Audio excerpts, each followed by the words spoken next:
Hey everybody, and welcome to D4, where I, Devin. And I, Dustin, codium a 5th edition game of Dungeons and Dragons. Hey. Well, it is that time of the year again, and this year it might be extra important to go check out our Extra Life page at www.d4extralife.com and donate to our main charity of choice. Our BFGs may be battling the conceived delusions of our minds and saving imaginary people, but you can help fight real threats in the world and save lives. Your donations help benefit the Children's Healthcare of Atlanta so they can grow up to have a life full of their own adventures. It's time to be an adventurer by donating to Extra Life. She has stumbled into our hearts and tripped and fallen into our guest spot once again. Please welcome Ray Berry again as she joins us tonight to continue playing the ever-lovable, clumsy Miss Petunia Potts. Let's have more fun torturing her. That shouldn't be difficult. And with that, let's hear from our sponsors.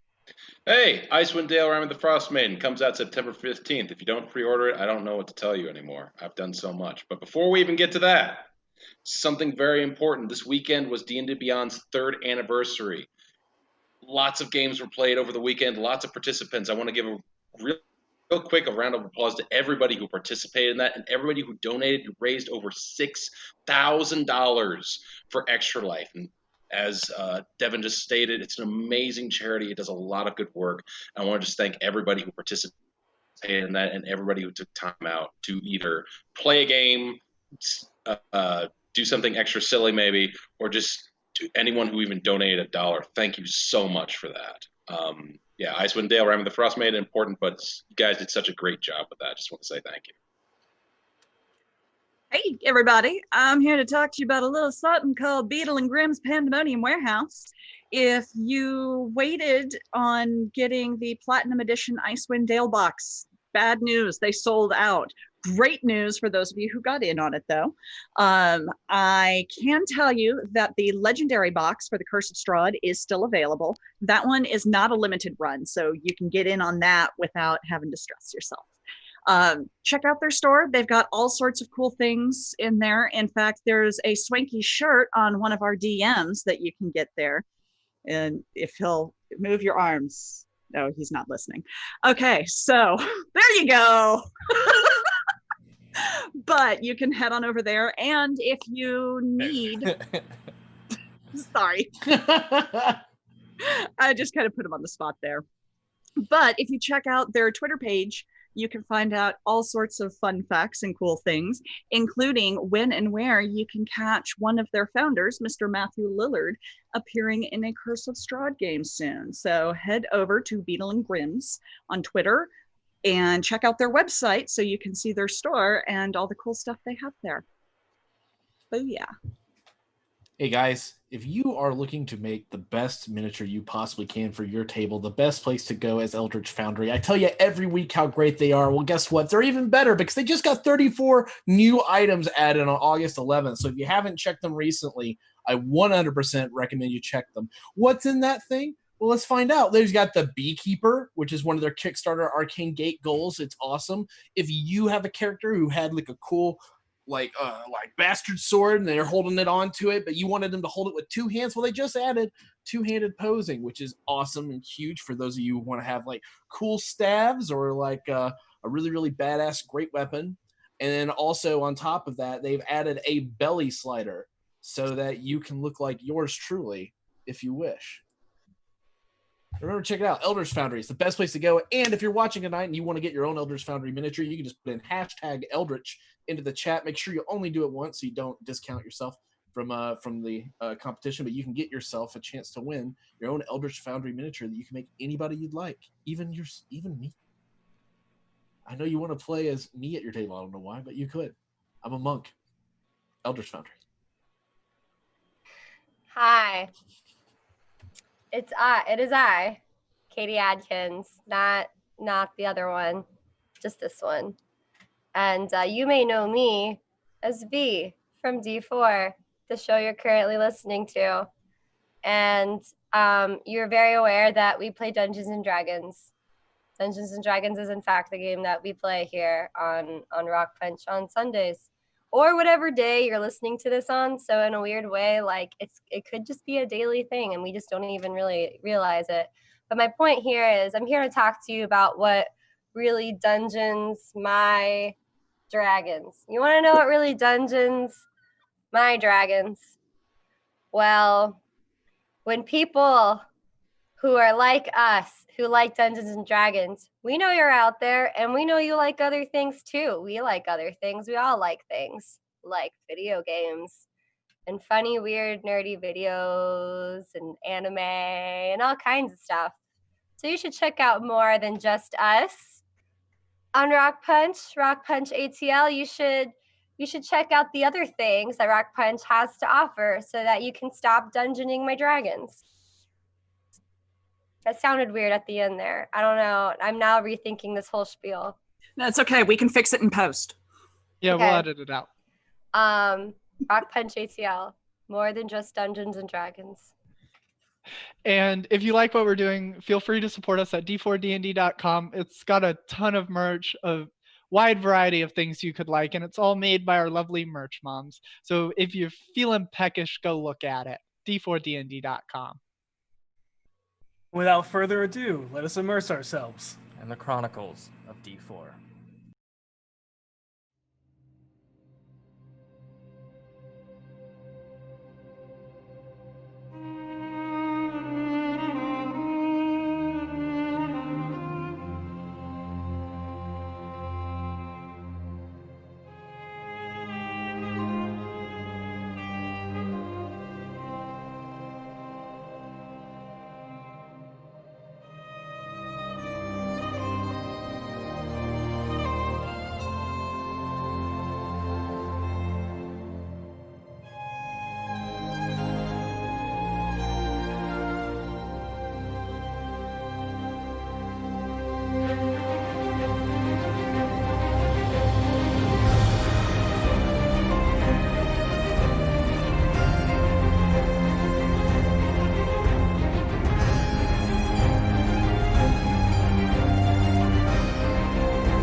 We're back. Yes. So last time on Dysfunctional Dabbler and Develop a Dance. The BFGs returned the 30 horses to the Gentle Rest stables and the 2 shires, Chantea and Yondala, to Old Rusty, who thanked them and went on his way back to his farm in Amphet. From there, the BFGs took the mechanical dragon back to the House of Inspired Hands, where they met Dr. Lexi Talbot, who paid them the 1,000 dragons for the safe return of the mechanical dragon unharmed. They then head back to the observatory to speak with Nim and Twiggy. However, upon arriving in the back, Nim calls them up to the telescope, where they find the body of Twiggy bound to the massive lens and splayed open, similar to the way that the Arch Sufferer was found, with the ribs pulled through his back like wings. Seisha heads off to report the news to Cromley and gets a little bit more info on the chameleon killer, including the very first riddle from the first victim. The rest of the BFGs start to get ready for a relaxing night at the theater with Petunia, who Harold is awkwardly, fumblingly adorable around. They watch a beautiful ballet on the story of how a group of adventurers and an army of factions brought down the forces of Tiamat. But as the ballet reached its climax, a group dressed as the cultists from the beginning of the ballet start making their way through the crowd as one stops the show and demands jewelry and dragons. The BFGs move quickly as they go to take down the would-be robbers, while Voss, donning his new mask given to him by Nim, and goes on a killing spree, rushing the stage. The main dancer takes matters into her own hands when she takes her 2 prop swords and takes down 2 of the thugs before rushing backstage. Voss, making his way after her, fells the bandits and helps the lead dancer take down the main thug who flees out the back door. Voss turns to chase before the dancer points her blades at him, demanding to know who he is. Or he just basically points her blades at him, and then as he takes off the mask and reveals to her who he is.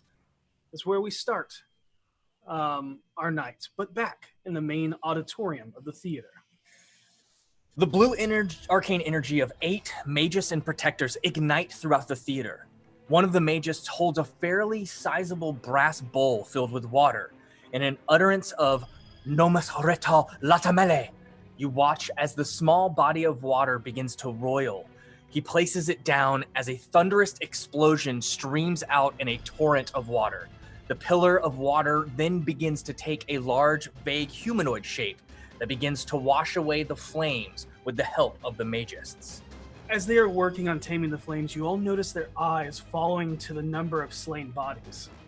You all can count a total of 16, and notice that it is almost as if an imaginary line is drawn down the center of the theater. One side is a visage of methodical blood and carnage, where the other you hear the moans and groans of them being subdued. Seisha and Vinley, you also see Harold dragging 2 masked assailants just beyond the veil of the backstage curtains. You remember Voss chased after the main thug, who seemed to be orchestrating the attack. As one of the magus and protectors walks over to you with a judging face, unsure as to what side you are on. What are you all doing? I drop the scimitar I picked up and hold my hands up. I see her doing that, and I drop the 2 guys I'm dragging. They hit the ground, and I lift my hands. I will pull out my Force Gray medallion. Oh, it was already out. But I will also hold it in such a way that my ring is on prominent display. Likewise, without obviously the ring. Are we all downstairs right now, or am I still upstairs? You've all come down. Everybody is down there except we're for all down Voss. there. We'll get to Voss momentarily. Yep. Okay.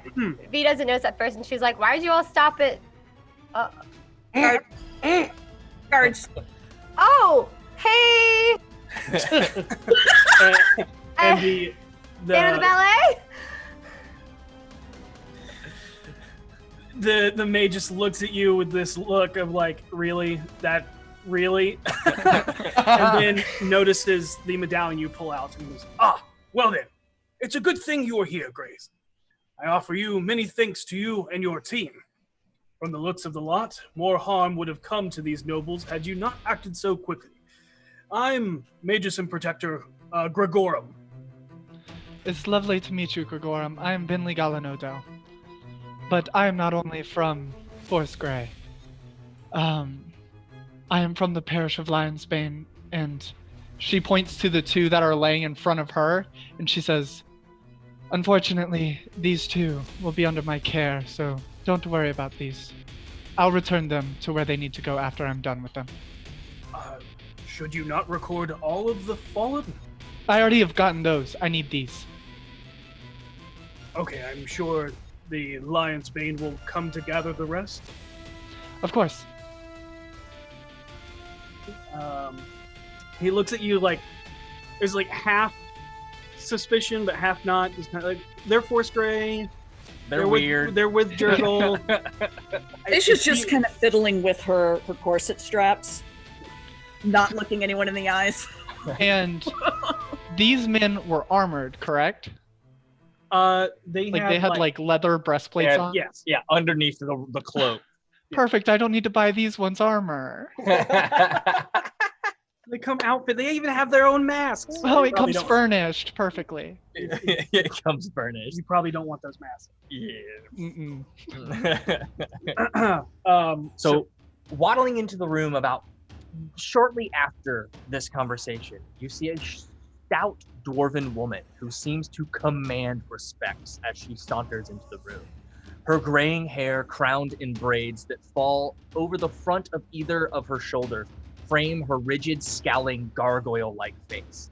She wears Arcanist's robes of gray and white with a brown a shawl resting on her shoulders, clasped together by a brooch signifying the Order of Magus Protector's emblem. Thunderous steps cause vibrations that make you think a minor earthquake has returned to the city, before a shadow stretches out over the old dwarven woman.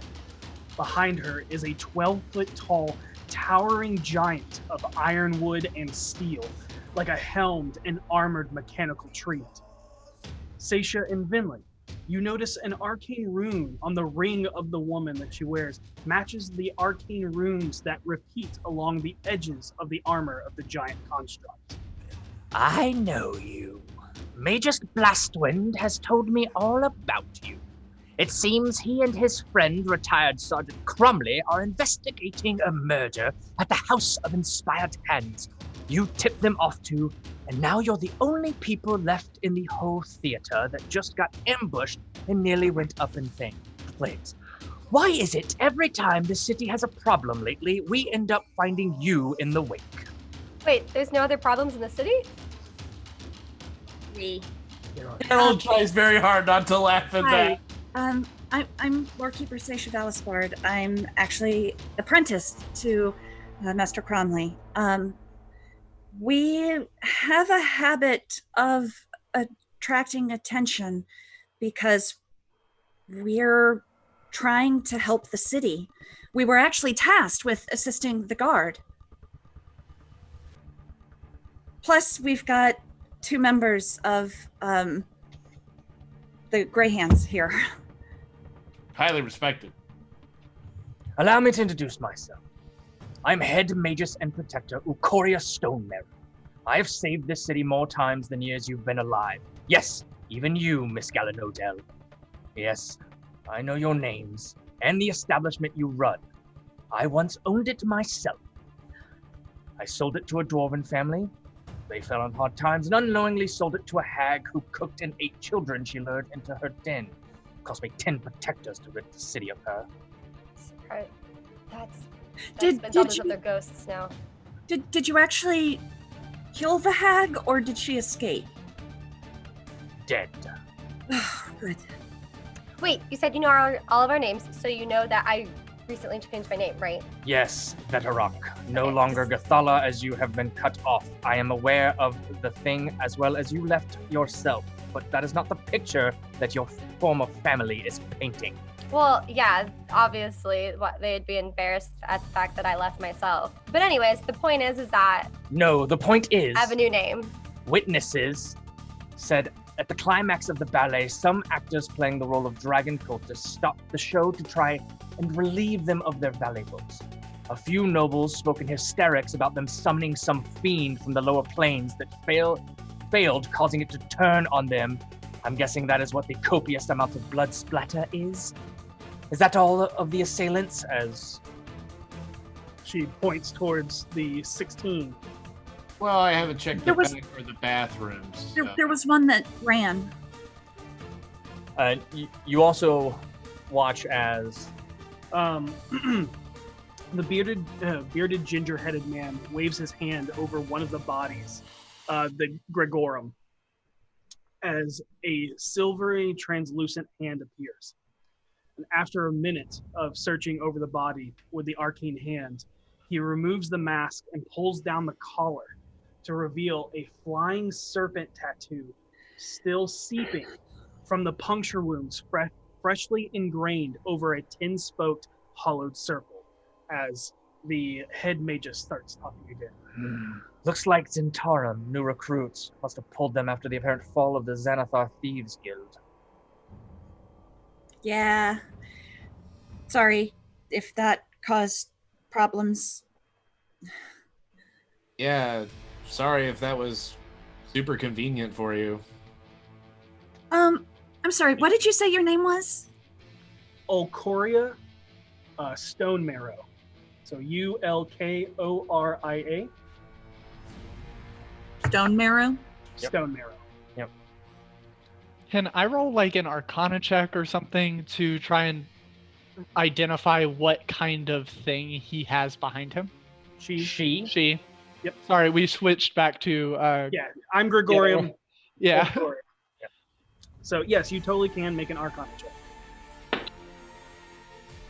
I believe it's a 21. Let me just double check. Yeah, 21.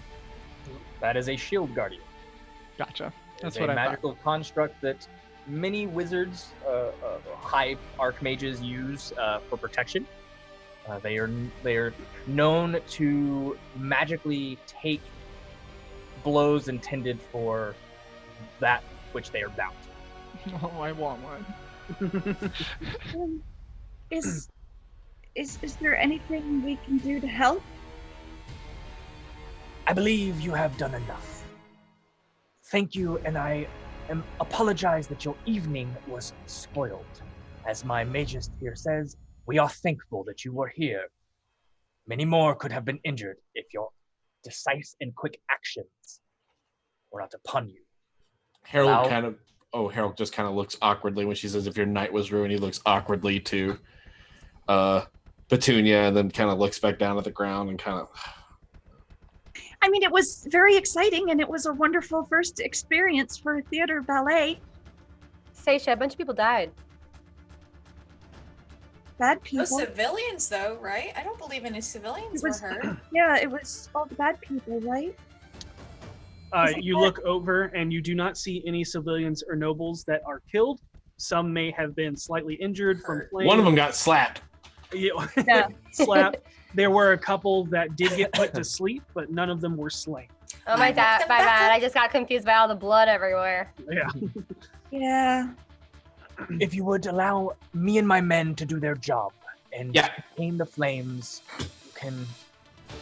Yeah, we'll just go. We're gonna head out. And you actually, the two men that you're holding on to, Harold, are pressed together, and this blue arcane rope is wrapped around them as it knots and cinches them together.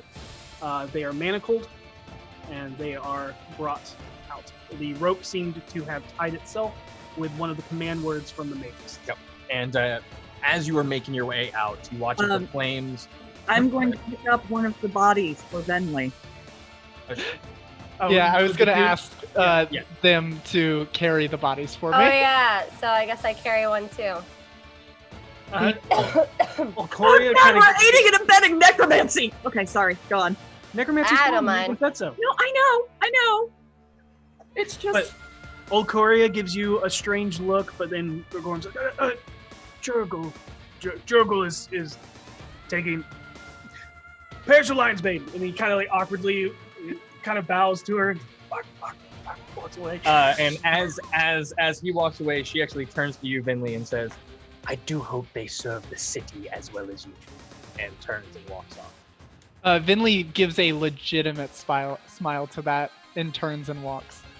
Nope. She knows exactly what you were doing at those. After a few minutes while you were talking, all the flames are doused from being drenched in water. The water elemental returns to the brass bowl as it sloshes back into nothing more than a shallow pool. The magus then proceed to prestidigitate and mend the scorched fabric walls and damaged gold leaf wood. You notice it takes them a while to mend the burns in some areas until raw leftover materials from the construction of the theater are brought in as the major damages are repaired by the arcane fabrication of its replacements. As that is happening, we're going to move to the backstage. Boss, you now standing unmasked, face down, with blunted blades pointed at your gut and your throat. The young, frazzled woman looks at you with pale green eyes that steal like a panther watching prey. Her blunted blades still point towards you as she stares you down through exasperated breaths. With soft steps, she glides back a few feet away to keep you at a distance before she speaks with acrimony, disdain, and a hint of fear. Who or what are you? I look around. Are any of these actors of Orcish descent? There are no actors back here but you and her. Currently. Current. They seem to, when you walked back, she was fighting him off, they were gone. So you're not sure where they went. You do see the door the man left in another door, but as of right now, you do not see them. It is just the two of you. You do remember from the play, there was no Orcish descent actors. Boss really hesitates, but finally says, in Orcish, we served together under Bracken the Black for a brief time. Go ahead and make me a persuasion check. At disadvantage. Okay. Yep.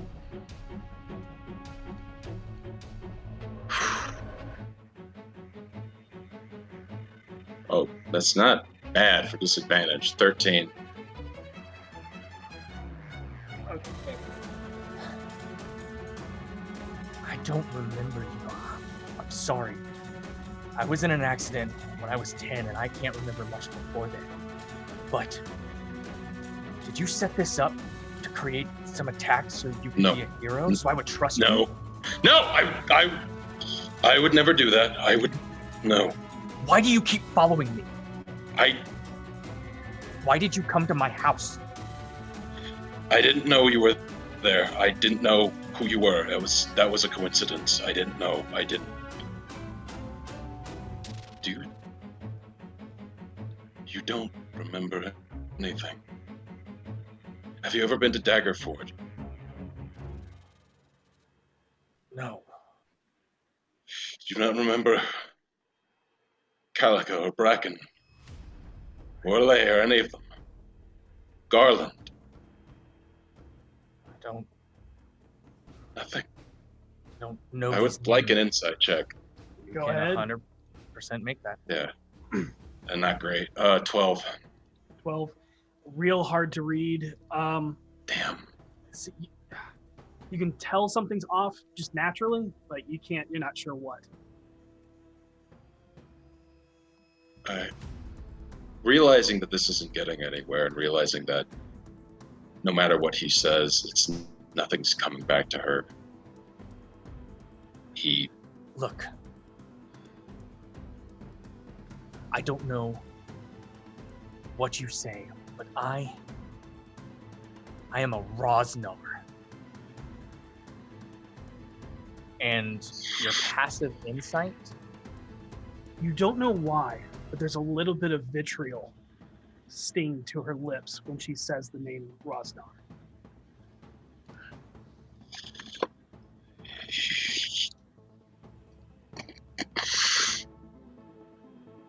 Realizing that this isn't really getting anywhere and that she won't remember any of this or anything pertinent, Boss simply says, "Can we speak somewhere away from this? I can't. Things have gotten heated here, and I may have been overzealous, but I need you to believe me that I, at the very least, don't mean you any harm. I did all of a nothing to do sudden, with this." mid-speak, there is a pallid tiefling who is playing the Shadow Sorcerer, runs up to the two of you. Isabel, are you okay? And then you watch her demeanor as she glares at you turn, and like a light switch just shifts. Yes, Rom. Thanks to this man who scared off the alley blade, I'm okay. But he was just leaving. Okay. I'm fine. Where are the others? They're in Actors Holding. We should get to them. Thank you, kind sir. And Thank you. The man, the tiefling holds a hand out to you to shake your hand.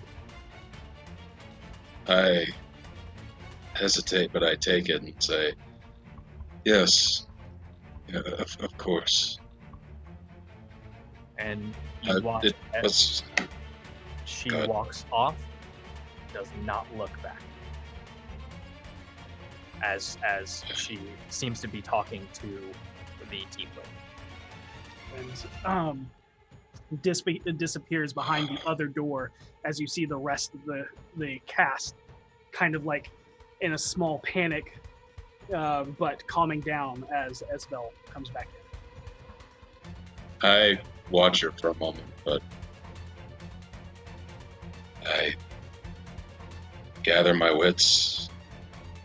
I will attempt to hide Mage Bane and the mask again before I make my appearance back. Hey, make a sleight of hand check. Okay.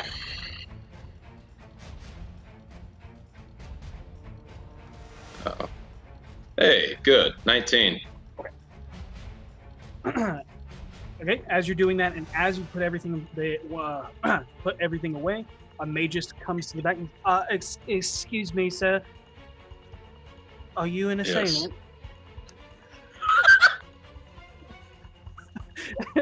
As he looks like he's ready to cast something. I put my hands behind my head and I say, I am not an assailant. Are you with the others? Are you with the Force Grey? No, but I am with 2 members of Force Grey. We were here on. Okay, and you see him Yes. Yes. I didn't mean to cause you any alarm, of course. We were told there was another one that ran back here. Where is he? I lost him. Sorry, I couldn't follow. I attempted. Are they still in the theater?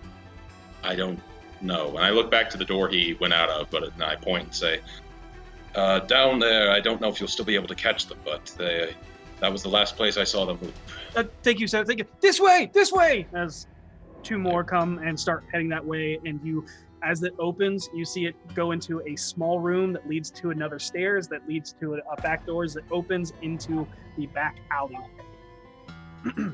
Yeah, knowing what I know about just criminals in general, I imagine he's long gone. And you see in that small room, there's a knocked out guard that probably was watching the back door. Can I make a quick check, see if he just with sight anyway, see if he dropped anything or if there's any kind of clue of anything he left behind? Is it too far make away? A perception check. Sure, thanks. Oh, you're talking about outside?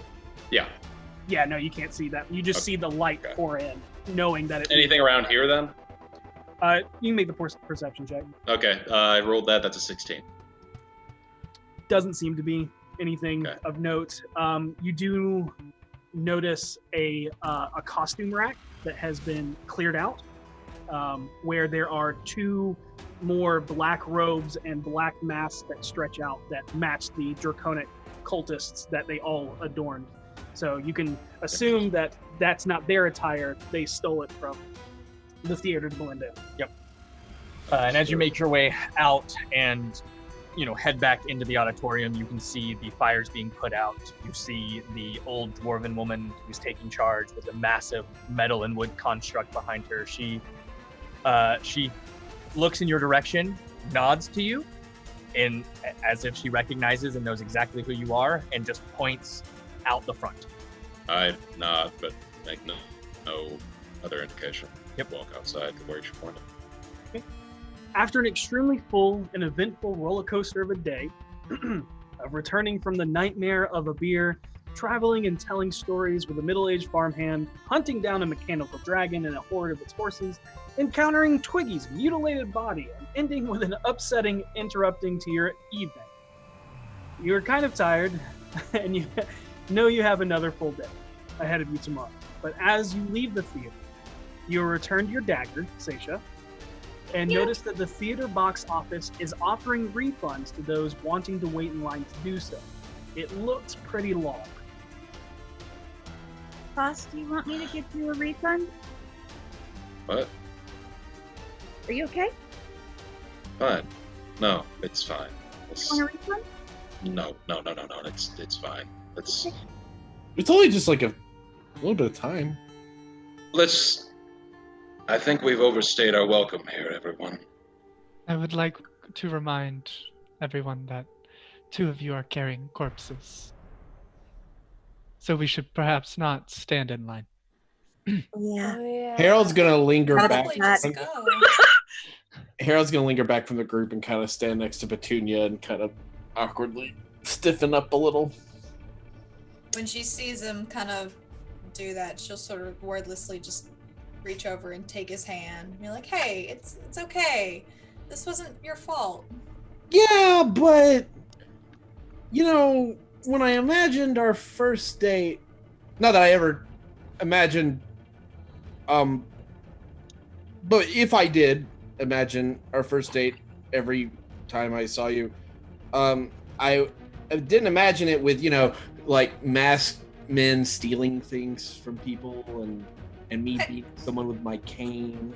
I mean, as far as the previous dangerous encounters go, it's a step up from almost getting eaten alive by quippers, so...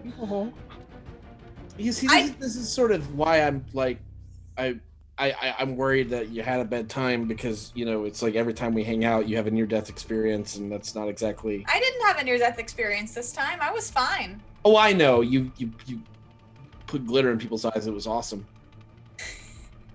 I'm really sorry. I really imagined this as something you'd never forget for the right reasons and not something you'd never forget because, your life was on the line again.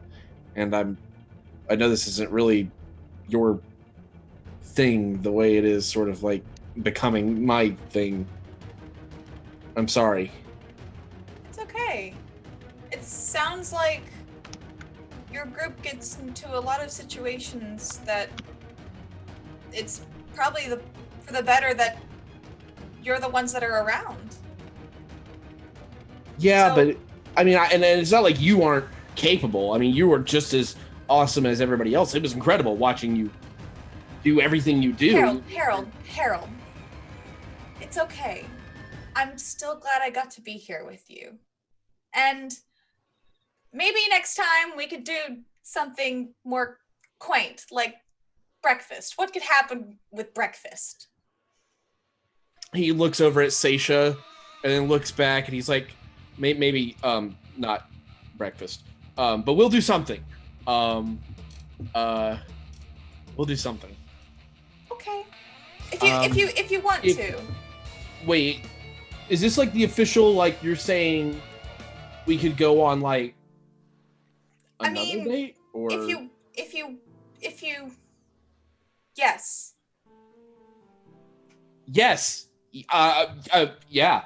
That'd be cool. Yes, actually. I'm not gonna try to put on some yes. It would be great if I could go on another date with you sometime. Maybe something a little more. He looks over at everybody who is clearly listening in. Maybe next time something a little more private.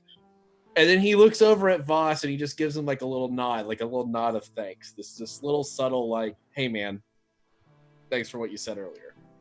And like, oh, go ahead. You're muted. Voss, clearly a little out of it at the same time, does note this and just kind of looks at you, gives you kind of a wry smile and just nods.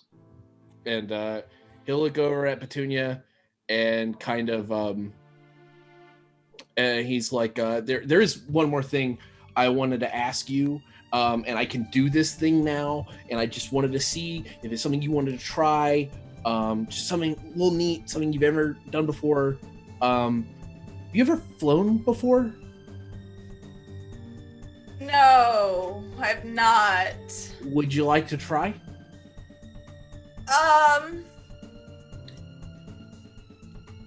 Maybe?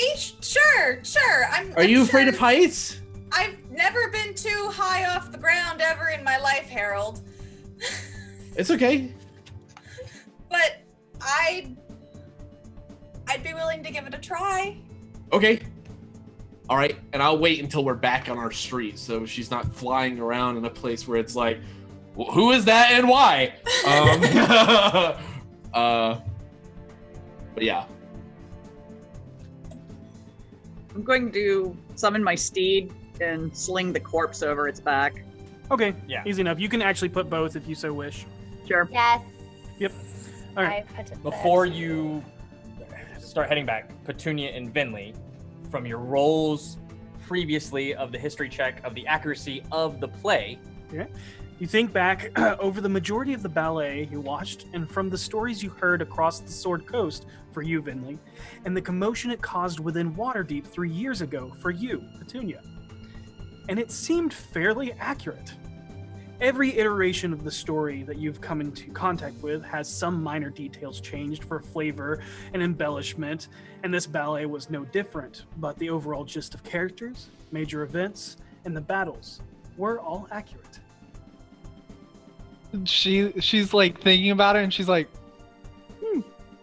Oh my goodness, adaptations are always so hard to pull off. I'm so glad they did a good job with this one at least. Vinley, at Petunia saying that out loud, turns her head very quickly back to Petunia, and she's like, I know, right? The characters, like their mannerisms, even the actors just did such a good job. And I almost didn't even realize they were dancing. I thought I could hear their movements talking.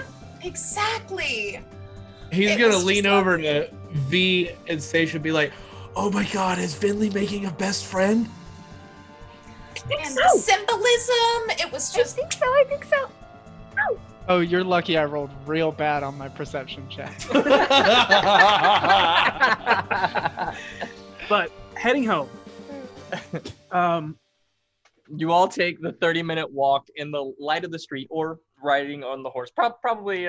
Station No, I'm just leading him because there's two bodies on him. Yep.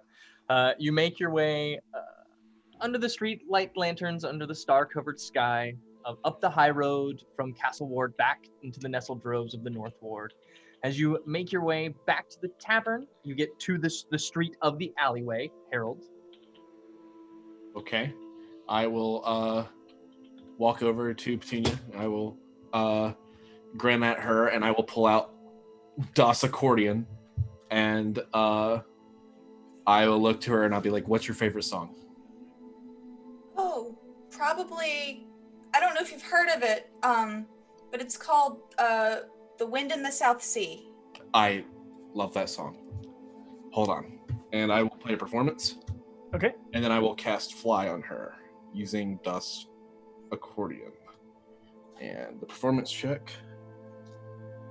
Come on, Fate. Oh boy. It was either a 20 or a 1. It's a 20.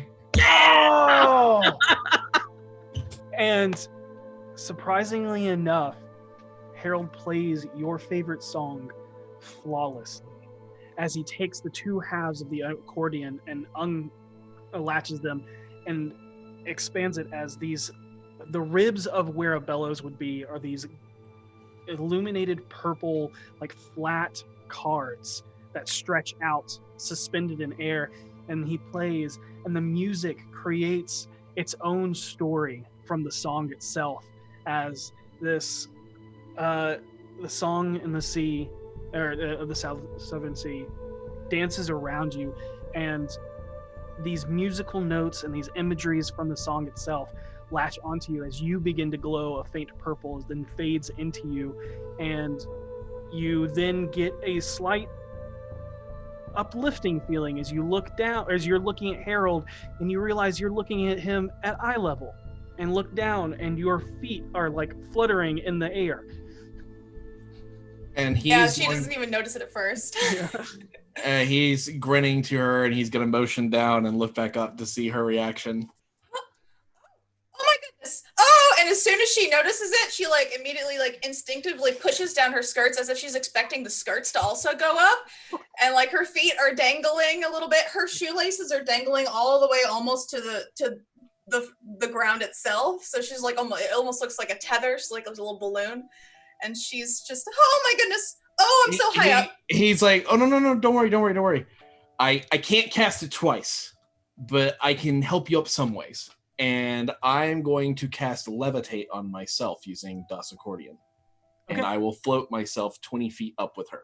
Oh my goodness. Don't look up my skirt. No one look up my skirt. No one's going to look up your skirt. I promise no one's going to look up your skirt, because if they look up your skirt, I will kill them as I look down. A passerby looks up, just more so at what is happening, not to actually look up your skirt from your panic screams, and then goes, look, someone's flying, and they're like, I will kill them. They're like, they feel their eyes, and like, didn't see nothing. And he's gonna grin to her and be like, and he's still playing the song. He's like, take a look around. Don't go too high up because the griffins don't like that. But you can take a look around, see the neighborhood, see the whole street from a perspective you've never been able to see it before. And she's just, her eyes are just completely lit up. She's like, she is still shaking, but looking around in absolute wonder. She's never been this high up ever before. And I assume she's holding on to Harold as well, just to steady herself, but she doesn't try to go too high. And she's like,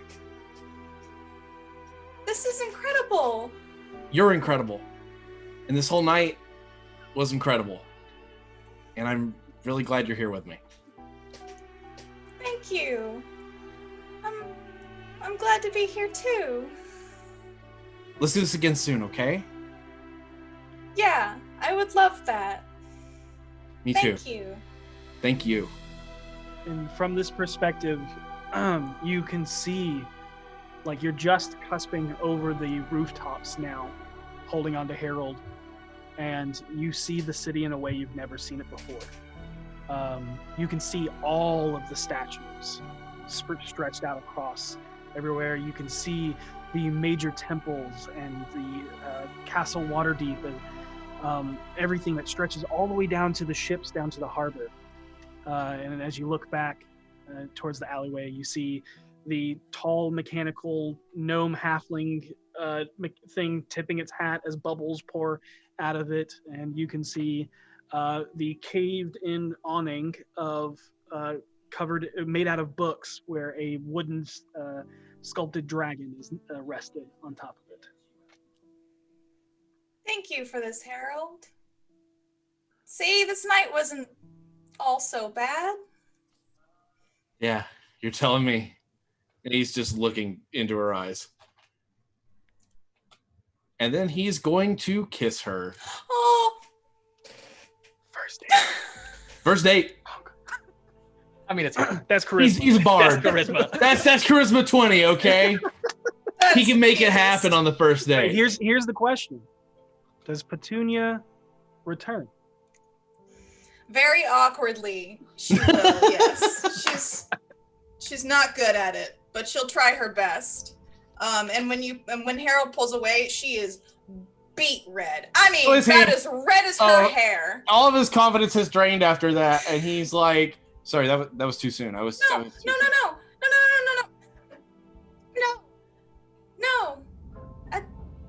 Not at all. Awesome.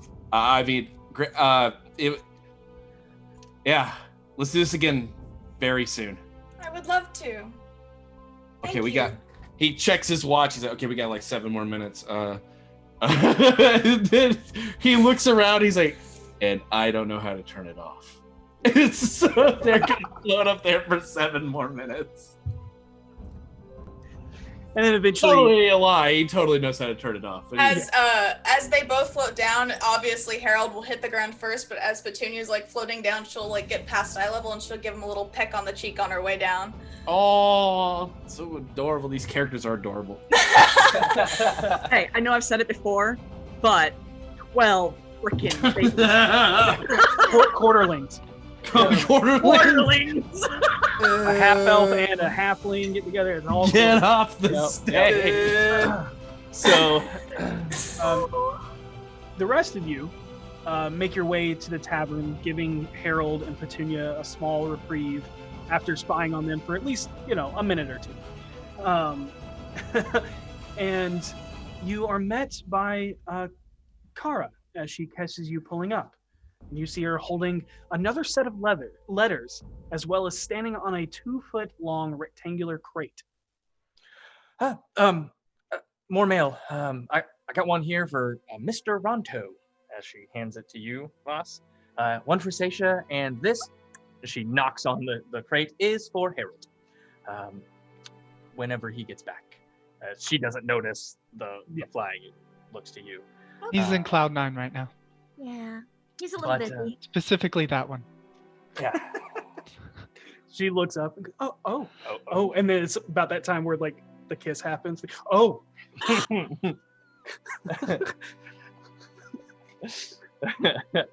But Seisha and Voss, do you open your letters? Yeah. Okay, Seisha? Similar to your last letter, it is wrapped in written in vellum and permeated with the scent of spices and perfumes from all around the world. The letter, eloquently written and sealed with a pursed lip painted in red, reads, Dear Angel, I am overjoyed to hear you are safe. Believe me, I understand the life of an adventurer and understand and expect you to be busy from time to time. I can't tell you how many hearts have been broken from my life of adventure in the high seas. But then again, breaking hearts was kind of my game.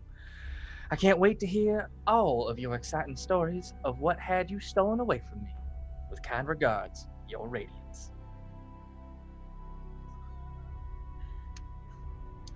Oh, and Voss. sorry. Yeah. Your letter seems simple, as most of your letters are, but sealed with a silver blue wax emblazoned with the image of a heart. As you open it, you find a simple, anonymous piece of unsigned parchment that reads, The strings sing songs of silver and steel dance like golden swans on the summer moonlight. P.S. If it is not worth 10 dragons, could you bring rum for the day queen on the morrow? 2 nibs say she would stagger like a drunk watchman, looking for a basket of salt and bread. and that translates to, The info I gathered say that the Gathalas and the Growlhuns will be at the Castellanta Gala on Midsummer's Night. If it's not too much to ask, could you play nice with the birthday girl tomorrow? I bet it would catch her off guard and hopefully mend things between you two. And that's all it says. it is not signed. I can pretty much guess who this is from, though, at the same time. Oh, of course. Yeah, absolutely. Yeah. I stow the letter away. Okay. And just Let's try to this stuff. clear my thoughts. And as you all make your way upstairs to get settled for the evening, eventually Harold and Petunia, you come back down, and as you come down, Petunia, where are you staying?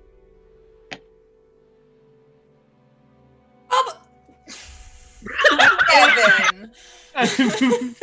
Look, She's a lady. I know she's a lady. She can walk down the street. She Yeah. has a place that she can stay. I mean, you have an apartment. You have a I townhouse. guess we never addressed it, but she'd probably just live somewhere nearest she could to the bookworm, honestly. Yeah. I would think she has an apartment in the North Ward. Yeah, something like that. Rents a room in a townhome, something like that. Yeah.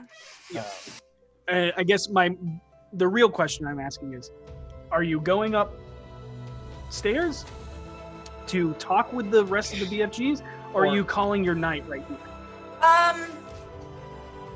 Oh, you know what Ray's answer would be, but I guess that's all dependent on the business that the BFGs have to attend to.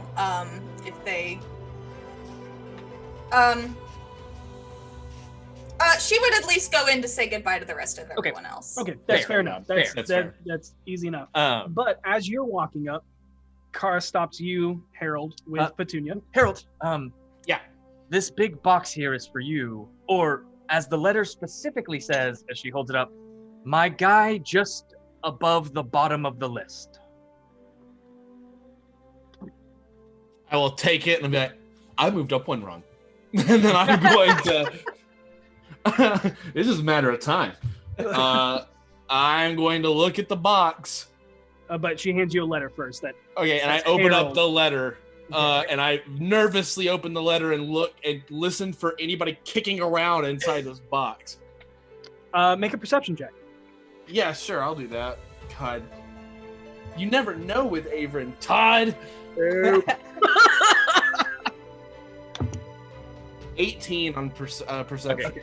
There does not seem to be any breathing or moving around coming from inside, but you do hear a faint whirring of something mechanical and feel a slight chill to the wood on the outside. Petunia is probably watching what seems like a bizarre situation. He takes the letter, he glares and he starts pushing his ears to the sides and he's feeling on it. Do you get a lot of suspicious packages often? No, yes. And I'm going to keep going. I was about to make you roll. So you do, as you look over the package, you also see that the crate, just like before, is very well nailed shut. But it doesn't look like a coffin.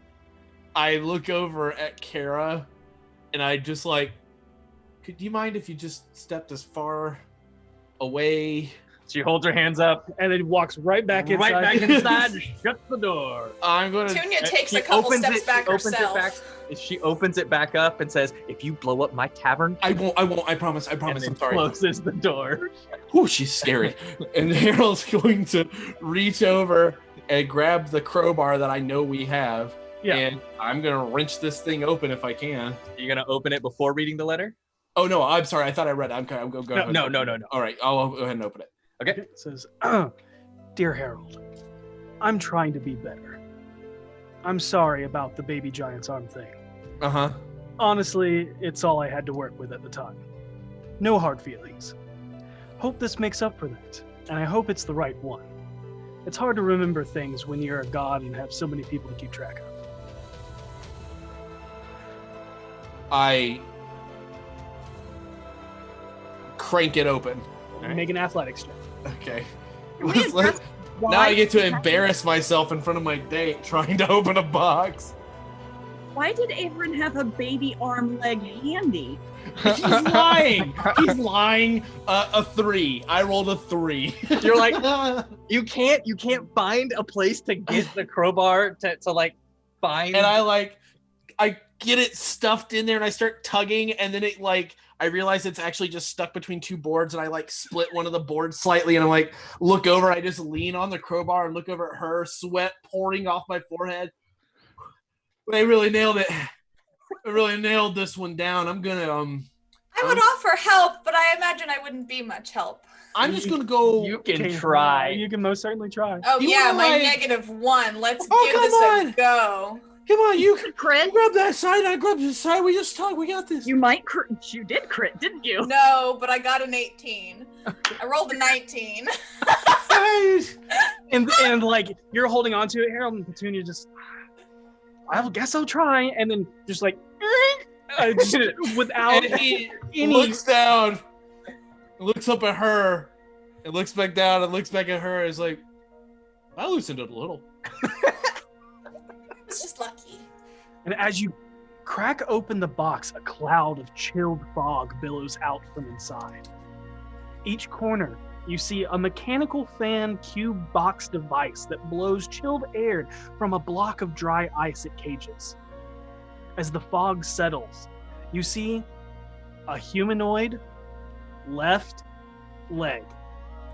It's hard to tell if this is a cruel joke from a trickster god or a genuine misunderstanding and forgetfulness as you look down at your mechanical, brass-plated right leg that looks like you are wearing an ornate shin protective armor or are at least 1/8 nimblewright. I will... Harold? Yeah? You know, I'll find out if it's important.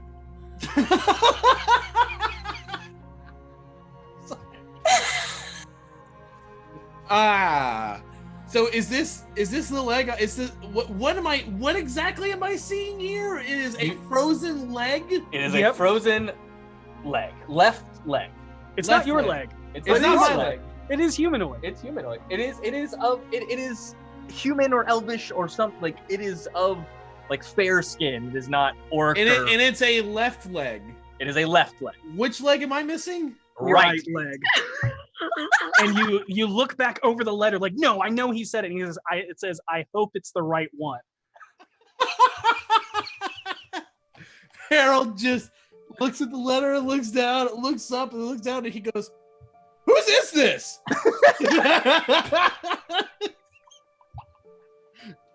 Somebody out there is missing a left leg.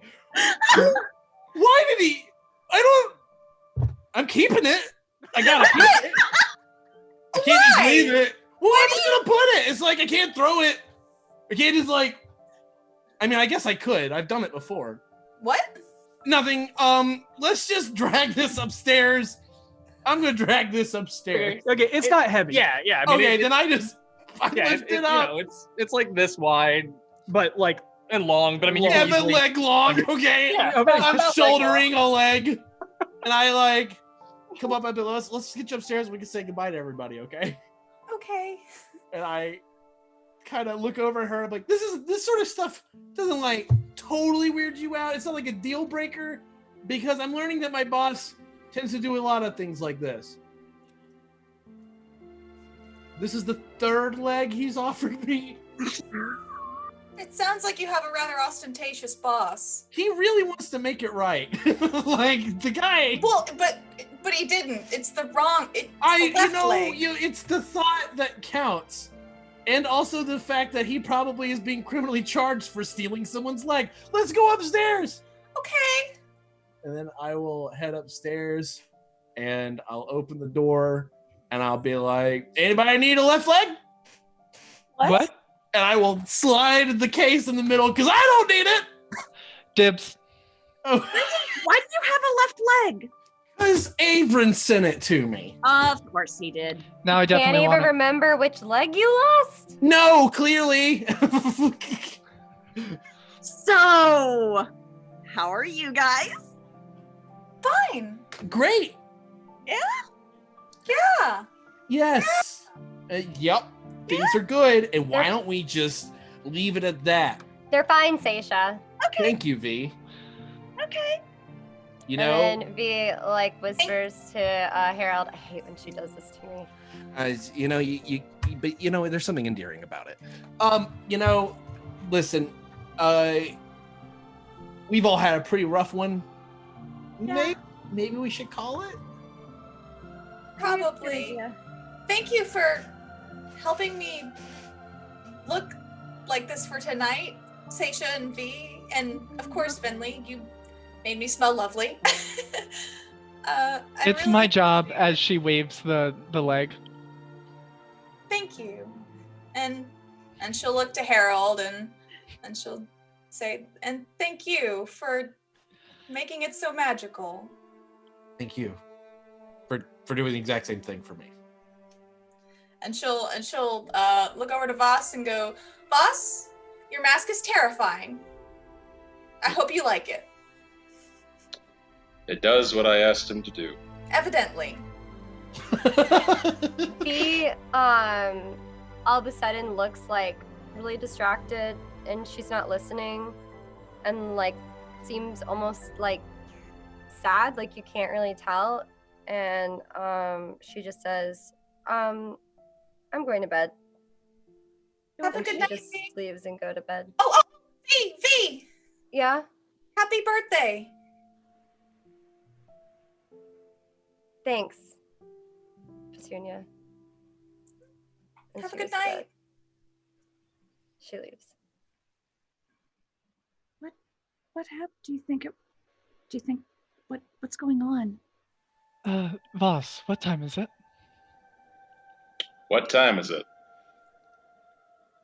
Oh, you're muted. Oh, It's like 11. 11:45. okay. That's probably it. It's about 15 minutes before her birthday. Well, hopefully you all can make it a good one. She's got great friends. I'm sure we'll do the best we can. Thanks for coming over and everything. Of course. And she'll kind of be like, all right, well, I should. Harold, shouldn't you walk her home? Yes, I should probably actually do that. And I will do that. It's not too far. It won't keep you away from them too long. Oh, no, it's fine. Yeah. Can one of you guys check on V after I leave? Yeah. Thank you. And I will head out with Petunia. Okay. Easily walk her home. And she literally lives a couple blocks away, up Sardoon Street. And, and it curves around, and you actually see the wall disappears, like the city wall. And there's a section of the city where there is no wall, and it's an overlook. what is it called? It is called the Cliff Watch, and there is a row of houses that line that, but she is on the other. She's more on the inside. Her townhouse is on the inside section of the city, but you can see, and it stretches out over the farmlands, and you can see the forest far away and the mountains to the north. But there is a section of the city wall and there's like 100 to 200 foot cliff face of where that Cliff Watch is on Serdune Street. Yep. Cool. And then I'm sure Seisha goes to speak with V. I was going to see if Venli wanted to go, actually. She's looking down at the bodies, and when you go to ask her a question, she looks at Voss and says, "Will you perhaps assist me in this ritual again?" Of course, I have some experience in this. And look at Seisha, just kind of nod. You got this, Seisha. Hey, you sure you're okay, Voss? Yes. Thank you. Okay. And she will head to V's room and just kind of knock on the door. V? Yeah? Hey, can I come in for a second?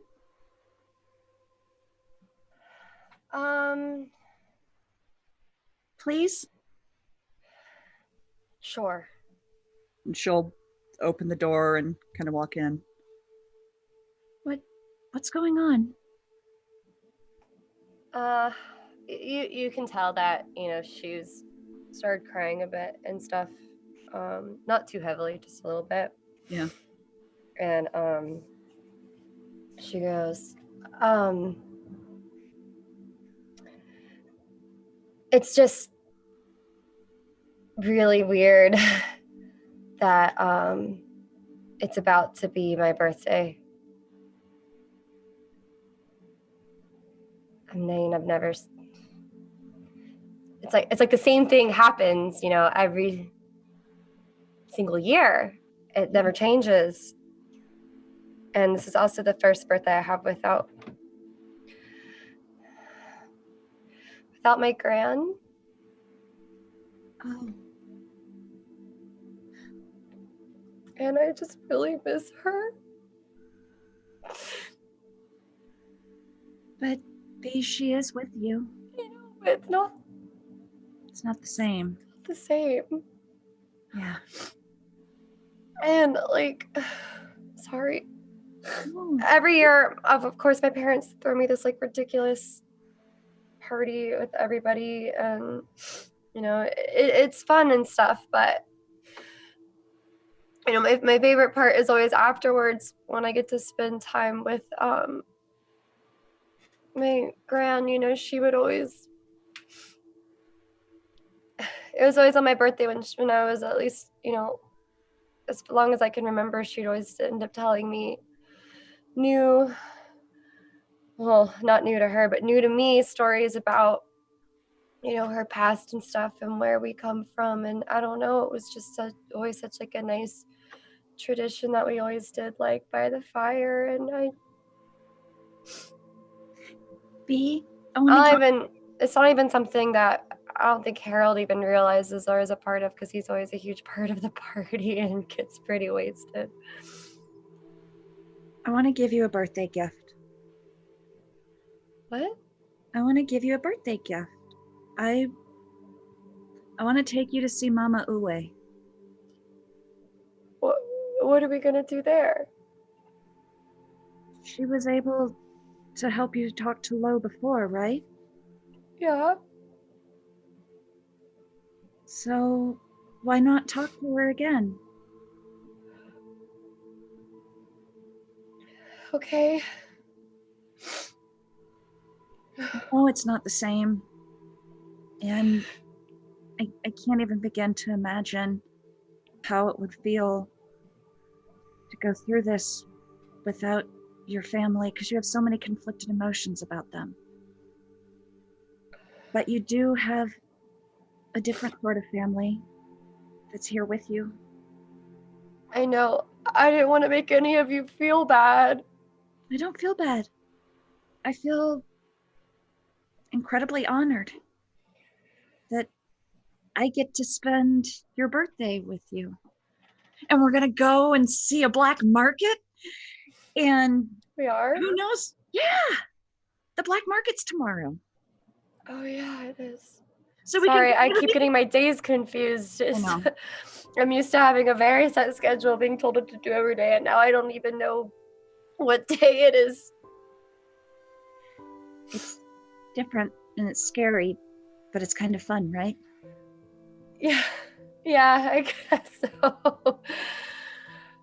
I mean, there are parts that aren't great, but when you look at the big picture, V, I couldn't imagine this without you. Thank you. And she hugs you.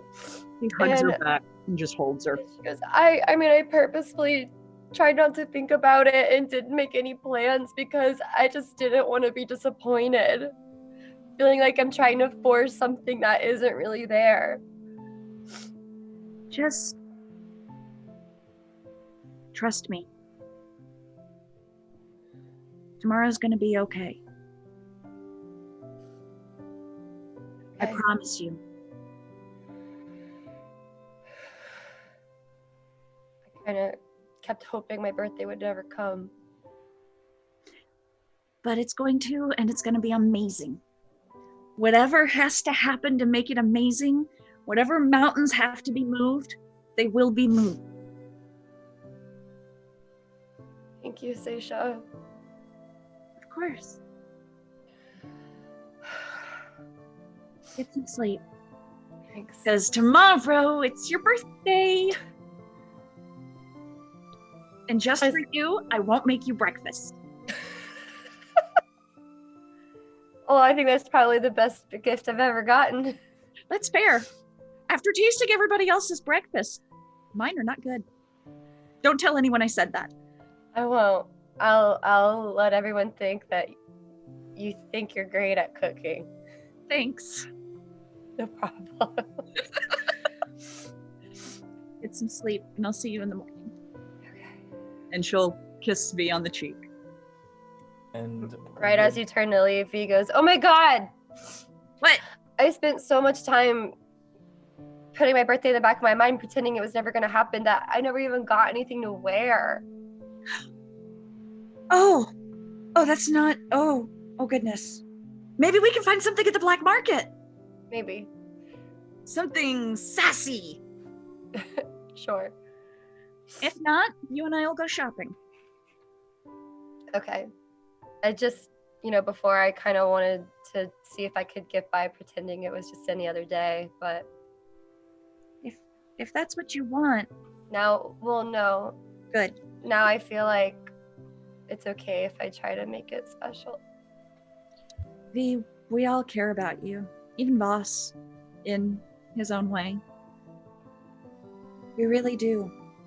You're an amazing person, and you're one of the bravest people I've ever met. You left a life that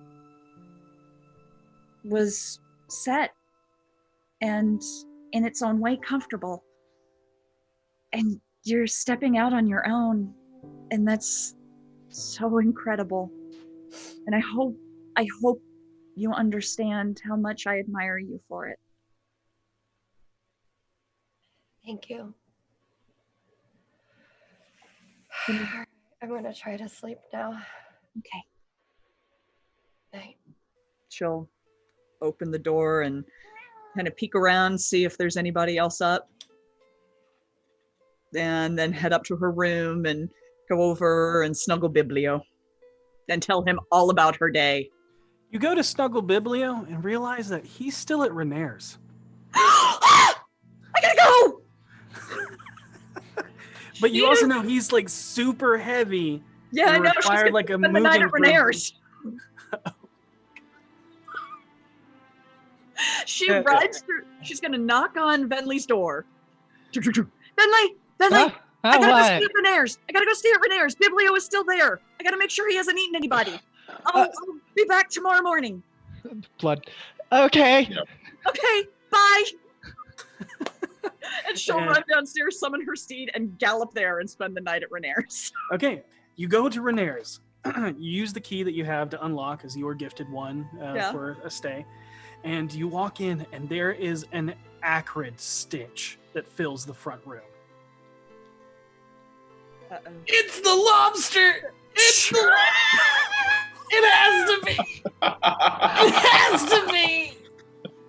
Oh, this is terrible. He's gonna like, and just like sniff and gag and wander her way around the room and try to find what it is. Make an investigation check. Harold! Oh my god, where is my... There it is. Okay. That is going to... Oh wait, I have dice. Hello. Investigation, that's going to be a 15. 15? Okay, as you go to look, you find an overturned vase where the water is all spilled out and it's broken and there's flowers that kind of poured out, but that is where the stench, that water is where the stench is coming from. Oh, that's awful. Wait a minute, there was a lobster in that water. I'm a murderer. Either the lobster is wandering around this house or Biblio ate him. I'm gonna go find Biblio. What smells like lobster dinner in that vase? And as you're going to investigate and looking around, like at first, like, oh God, maybe the lobster escaped. And you lean down just to check underneath the couches and things. Your hand presses against a table and it doesn't move. Your hand doesn't. Oh, my hand doesn't move? Yes. Biblio? And then the edge of the table, the mouth opens. Look at you, clever baby. Oh, you hid so good, I didn't even recognize you. And as it opens its mouth and does its little trill, it reeks like the dock ward. Oh, you got a lobster, didn't you? Did you eat a lobster? Lick my face if you got the lobster. Oh, good boy. Such a good boy. Okay, we're gonna go to bed, okay? Actually, Biblio, come outside. Can you turn into a wagon? Not big A enough. dog cart? Like a wheelbarrow? Something that would be okay to put behind a horse, basically. Your horse cannot pull Biblio. Damn. Yeah. Okay, he can't do wheels. Well, although he could possibly do like a sled or a small like. Oh, that's right. slightly- Mimics weigh like tons. Yes, he is very heavy, which is no matter what form he takes, it takes him forever to move. Yeah, you're just dragging. Like the wheels aren't turning, it's just dragging along. I'm gonna get you back home. Anybody got a flatbed truck? I'm gonna have to go back and get. But how are we gonna get you on it? The way that happened last time is you had movers help you, and you all like, and they were like, "God, what is? Oh, that's this? right. What is in this chest?" And lifted We'll in. worry like, about that in the morning. Let's get some sleep. And she'll go over to the sofa. Come here, baby. and it'll slowly creep across the floor towards you. Go ahead and make me, as you drift off to sleep on the sofa, go ahead and make me a con save. Oh, God. Don't get smothered by your pet. Seisha was devoured. 22. Okay. You are able to sleep through the night regardless of the acrid stench. Awesome. Because it smells awful. It's so bad. Ratchet. It's a ratchet salon. And Biblio like pulls the tabled form up next to it, and you rest an arm over him. It's stuck there all night. Yay! While that is happening, Vinley, you're doing a ritual? Yes. Before Seisha knocks on the door, it was just an awkward silence broken by Vinley's prayer to Jurgle and Mistra of her saying, "Thank you for these corpses. I will use them to the best of my ability." And then she asks Voss to disembowel one while she disembowels the other. And I do it. while her hands are all dirty and stuff, she holds them up, answers Seisha, and then after Seisha leaves, she'll look at Voss and say, I had a question for you. Of course. And don't assume anything or take this the wrong way. It's been puzzling me for a while, and you're the only one who can answer it. I'm listening. When I died, Lo was beside me, and I heard all of you. When you said if I came back, I would never have to suffer this alone. Did you mean alone by all of you, or was it implied that it was just you?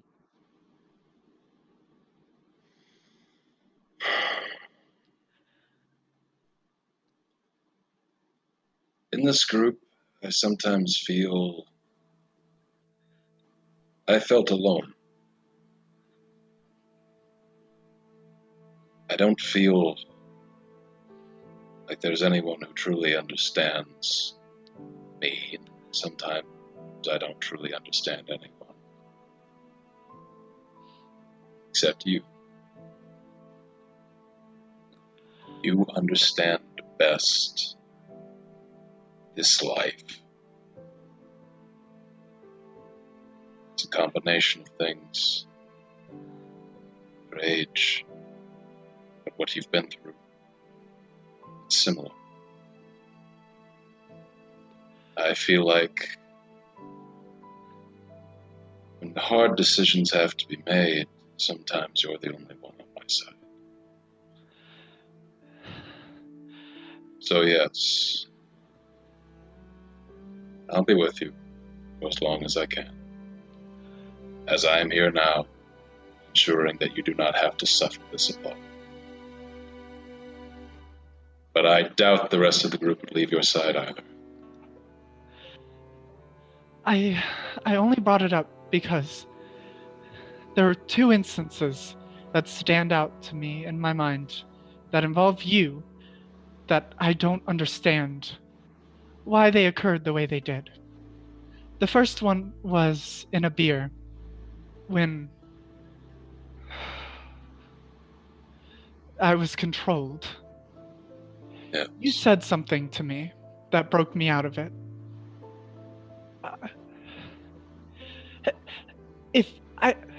If anyone else had done that, Voss, I don't think it would have worked. I don't understand it, but it snapped me out of it. And for the record, please never do that again. I don't like to be manipulated in any sense of the word, even if it is for the betterment of my life. And the second scenario is, I told Harold a while ago that when members of this group, my friends, touch my skin, the reason I recoil from it isn't because I feel disgusting anymore or anything like that. It feels like electricity running through my veins.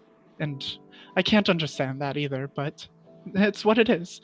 But the one time you have removed your glove and touched my hand, I realized it wasn't shocking and it wasn't gross. It felt as if Savard was in my stomach doing cartwheels. And can you explain this to me? Because I don't understand what's going on in my head.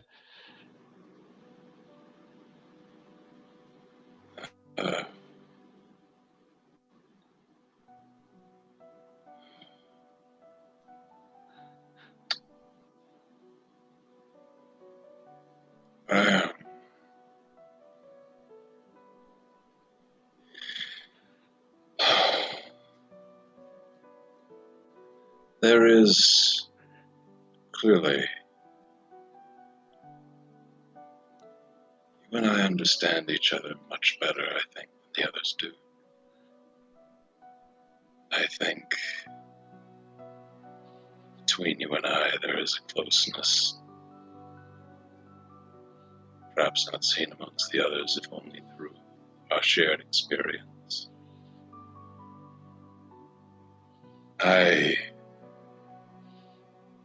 I can't explain exactly what's happening, but just monitor this feeling. Tell me if it keeps occurring. I'll help you through it, okay? Okay. I will. It'll be my new experiment. Yeah. Don't forget the tongue on that one. He had a Yes. mouth on him. Of course. And she will quietly go back to reanimating these corpses. Okay. Skeletons or zombies? Oh, skeletons. Okay. They're clean. They're cleaner. Mm-hmm. All right, and you raise them both as skeletons. And I will I will reattach their armor, and I will use their clothing to kind of pad it out a little bit so it fits normally. And then the costume they were wearing, the black cloaks, I will put that directly back on them, put the heads up or the hoods up, and put both of my masks, the tears and the hearts, on their faces, and look at them and say, this feels right. I suppose this is your element. I hope to make good use of this at some point in time. I do too. It's quite a shame that the last one was killed so swiftly. You are getting better at this. I can see the necessity of it. This is the first time I've actually tried to reanimate two at the same time. I was about to say. Surprised there weren't. Seems to be some sort of monumental undertaking for you. I can't wait to make more. I know this magic is verboten for some people. I'll admit it still makes me slightly uncomfortable, but I trust you. Thank you. I feel the same way about Mage Bane. Yeah. I like Mage Bane too. I also wanted to say, the mask you wore tonight, it was absolutely, as someone would say, inspiring. I pull it out and look at it for a second and I said, I never thought something like Nim could feel the experience of fear so purely. It is as if it's manifested. I couldn't see what it looked like whenever it came back. Can you describe it to me? Oh, it was gorgeous, really. It was a work of art. It looked as if these pieces were peeling skin off of your face, and your skeleton underneath was revealed, and bugs were crawling in and out of everywhere. Here, I can put it on and show you. Please. I'm genuinely curious. Okay. And you put it on, and as you're looking at it, you see the black, matte and glossy, demonic face with the embers like coals that smoke out, and then Vinley, you feel something around your chin area, and as you open your mouth, 6 plates stretch back and encase Vinley's head into almost a helmet. And you see what below it is this porcelain, like aged skull, where these hooks are in all of the orifices connected to the plates, as these mechanical, like centipedes and spiders and other bugs start rolling on, like, if you look close enough, you see little tracks that they're actually rolling on and moving through and around, and they're in a continuous loop. And as you step back, it looks very realistic. Voss's mouth hangs open because he feels the pangs of fear hitting his chest, staring at this. He wonders for a moment, you look great. As he says, like, with a shaking wavering to his voice, because there's a legitimate fear to it, but also an excitement. Just staring at this thing. And she will remove it. Yep, you just slide the plates back in over the skull. And it goes back to the demonic face, of what it is, and you take it off. And I take it and I say, I have plans for this. Well, I hope to be included in this. In all honesty, you'll probably be the first to know. All right, well, I have some exercises to do with these two. Perhaps we should go. Yes. Good night, Bentley. I hope your future remains illuminating. And know that I did mean what I said. I clasp her shoulder gently, and I walk out the door. All right. And as you retire to your rooms and everyone settles down for the night till Harold returns. Yep. The skeletons are doing their calisthenics and lunges. Their yoga posing. Everybody retires for the night into a heavy sleep, and Voss, what are you dreaming about tonight? Oh, God. Are you dreaming? As soon as Voss goes back to his room, the conversation he had with Vinley, the talk he had with the actress, he sets the mask down, strips down, completely naked, and sits on the bed and just looks at the burnt remains, scar tissue of his skin, but looks particularly at the emblem just seared into his left ring finger. And he pulls out the petrified eye and sets it on the chair across from him for a second, stares at it, and then says, "You may have tried to take her from me, but I am taking her back. You will not get a victory over me. I don't care what you do or where you are. I will end any trace of you that ever existed."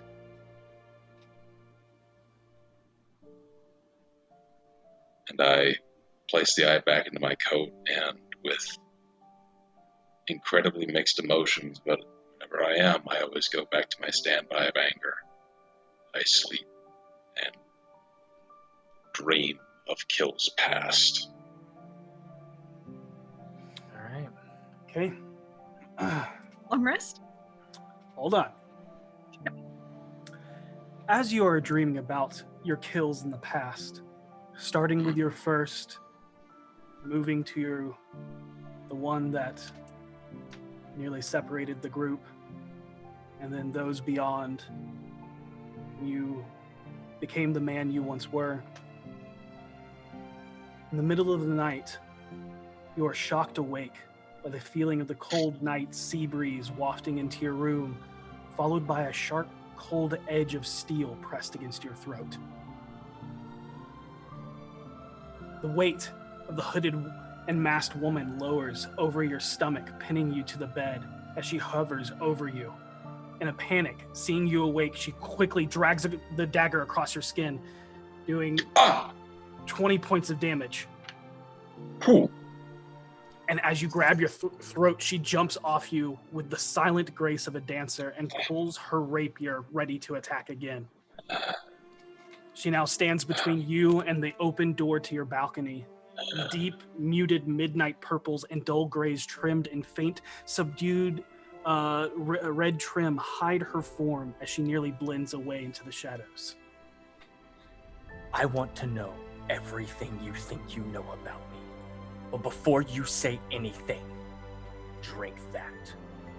She points to a vial that's sitting on your nightstand, and the bottle is filled with an effervescing clear liquid. Have I seen this before? You have. I know. Yes, actually, yes, you have. I know what this is then. I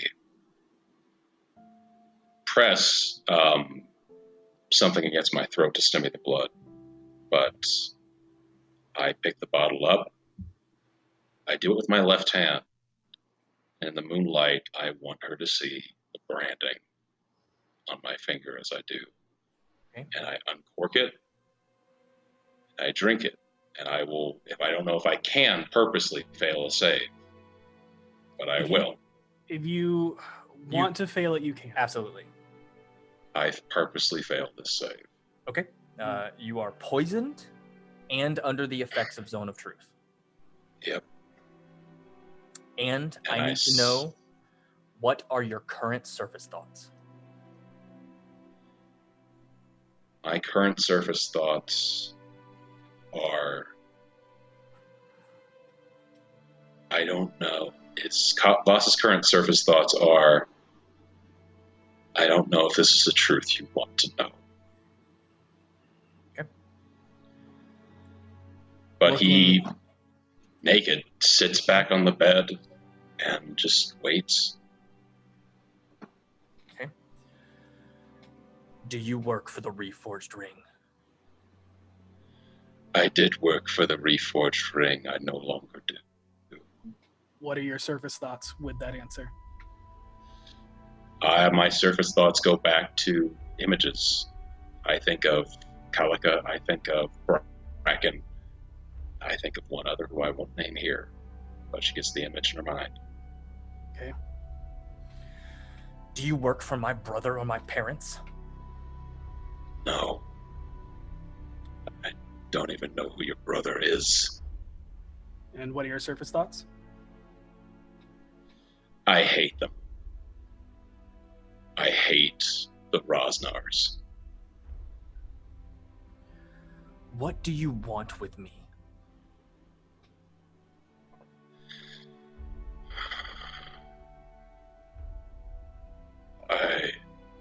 At first, I just thought I knew you.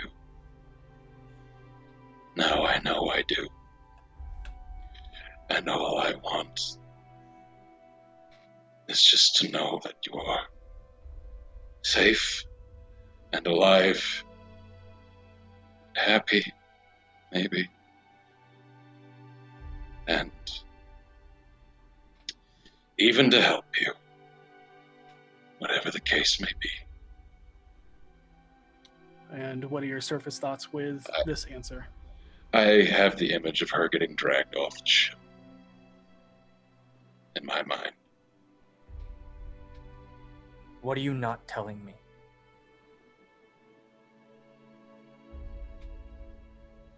My name is Voss.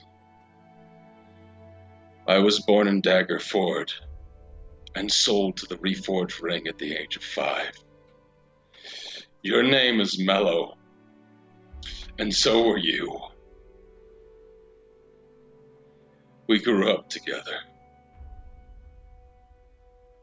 I don't know why you don't remember it. Maybe I'm glad you don't, but that's the truth. I need you to make a wisdom saving throw. Sure. Before that, what were your surface thoughts with those answers? I think surface thoughts are, I'm thinking back to the times of the orphanage. The only time in my life where I ever felt happy. Okay. 16. Okay.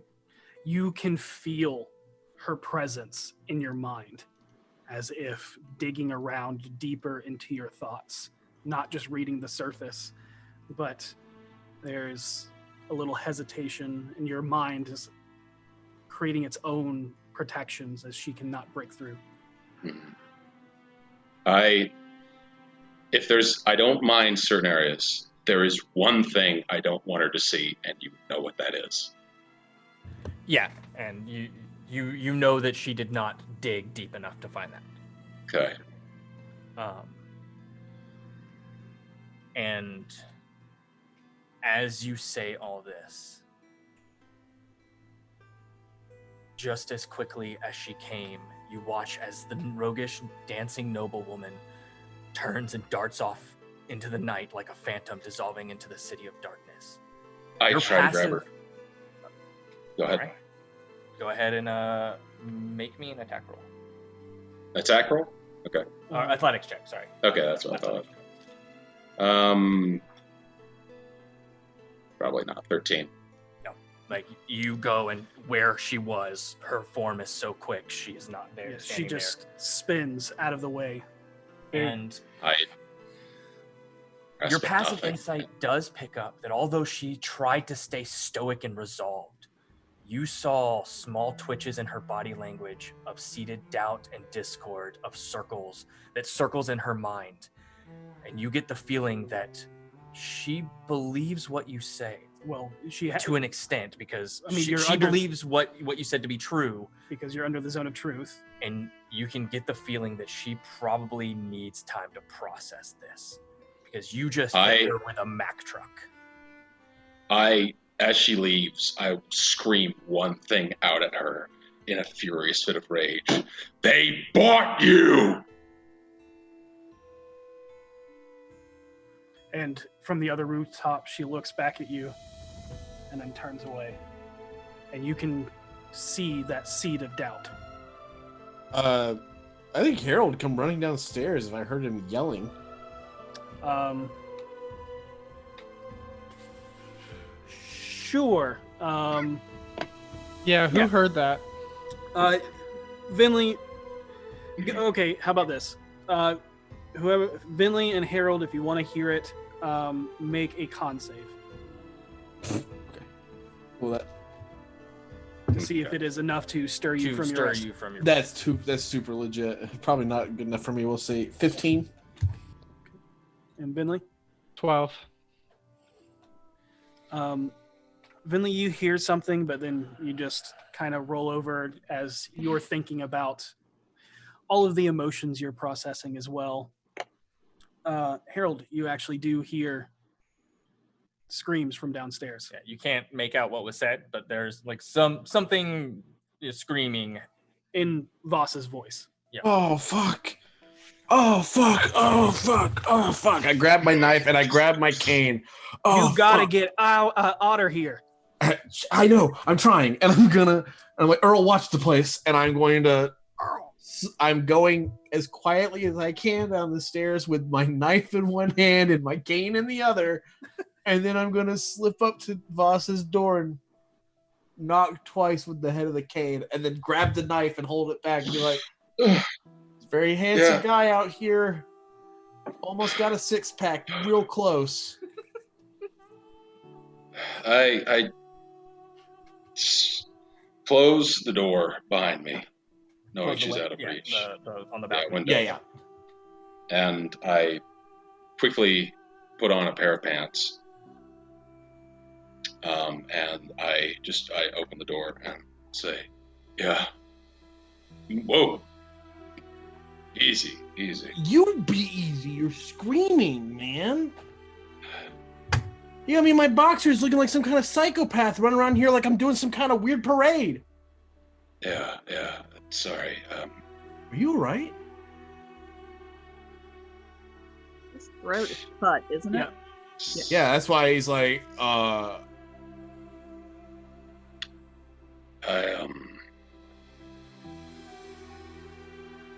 slipped out of my bed. I fell on my knife.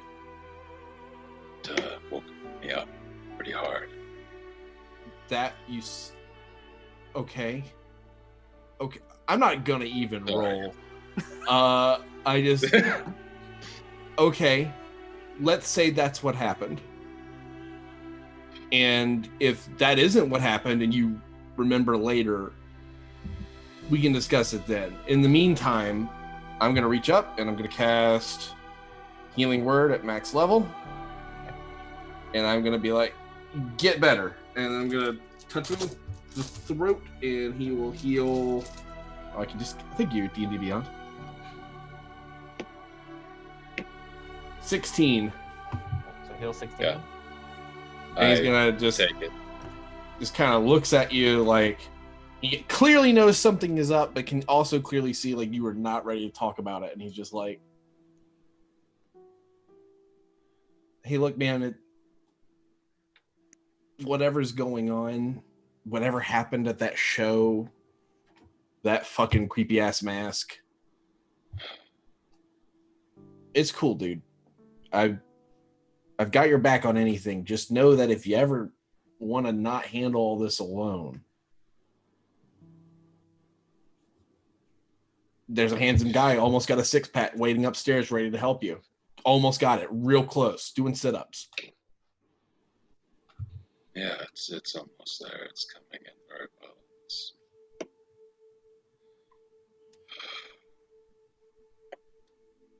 Dude, you got to tell somebody something. We're all real scared, and if somebody comes and kills you or something, which is what I'm guessing just tried to happen, who am I going to go find and punish for what they did to you? Harold, don't tell anyone else this happened. Promise me you won't say anything to the group. I promise you I won't say anything to the group. I may ask you for your help on something later on, but you studied at the College of the Bards, right? You studied some forms of magic, didn't you? You know, studied's a strong word, but I was there. I need to know, is there a spell, some form of magic that can alter someone's mind, change things? Is that possible? Yeah. Yep. Yes, I know exactly what spell that is. Can it be undone? I'm not that familiar. I could look it up for you. Would you? Yeah. I would ask Gunley, but I don't want her asking a lot of questions. You don't seem to want anybody to be asking any questions. Harold,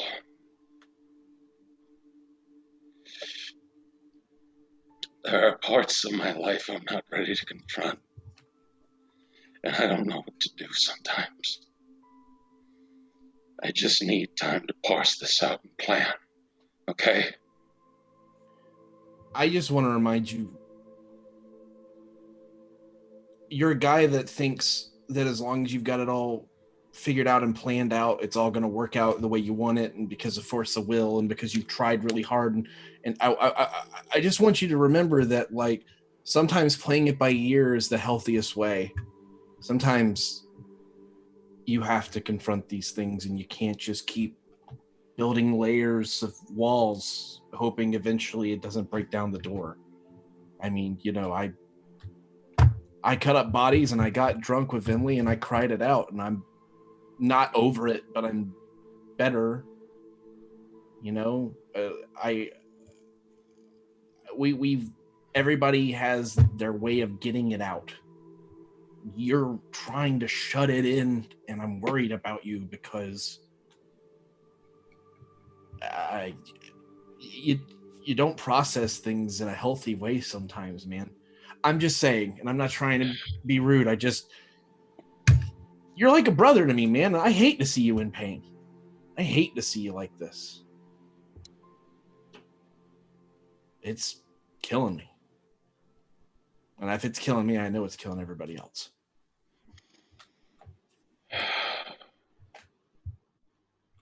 us kind of realizing he's let loose and how open he is, actually takes a step back and breathes. And kind of you watch, you can even see it, Harold, as he just pushes it down again. A discussion for another time. We have to discuss it eventually. Tomorrow is Vio Miliana's birthday. And we are perusing your lead. Another time. Soon. I'd be a bad friend if I didn't push you on this. Soon. Agreed. Just answer one question for me tonight, and I promise you I won't ask anything else. Yeah, you picked a good time for that, actually. Did somebody break into the house and try to kill you tonight?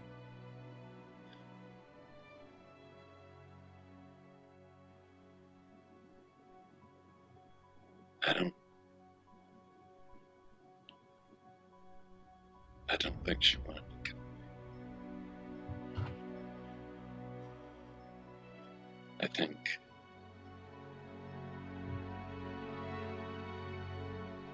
I think she's just scared.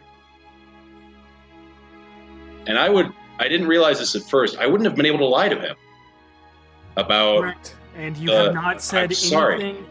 Yeah, you are not you have not said anything that is a lie. You are not forced to tell the truth. You can skirt around and avoid answering the question. You just cannot tell a blatant lie, which you have not done. Gotcha. Okay. Just want to make sure. But I am.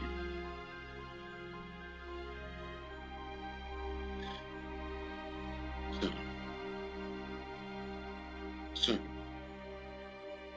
I just want you to understand, I don't know who this person is or what she looks like or what's going on, but if any of us catch her in here and we don't know who she is, we're going to kill that lady before you get a chance to tell us not to, because there is a white hot flash of anger and you can feel it move through him as he immediately lifts his hands, and not out of malice. It's because we won't know who's attacking you in our house. You have to tell somebody. We have to know. You don't have to tell us much. You just need to be spin it, man. Be like, I've got this friend I met in town. Occasionally she shows up. We get in arguments. Don't let it freak you out. That's all you have to say. But you need to say something like that because you think Vinley's going to think twice if some random person sneaks into the house.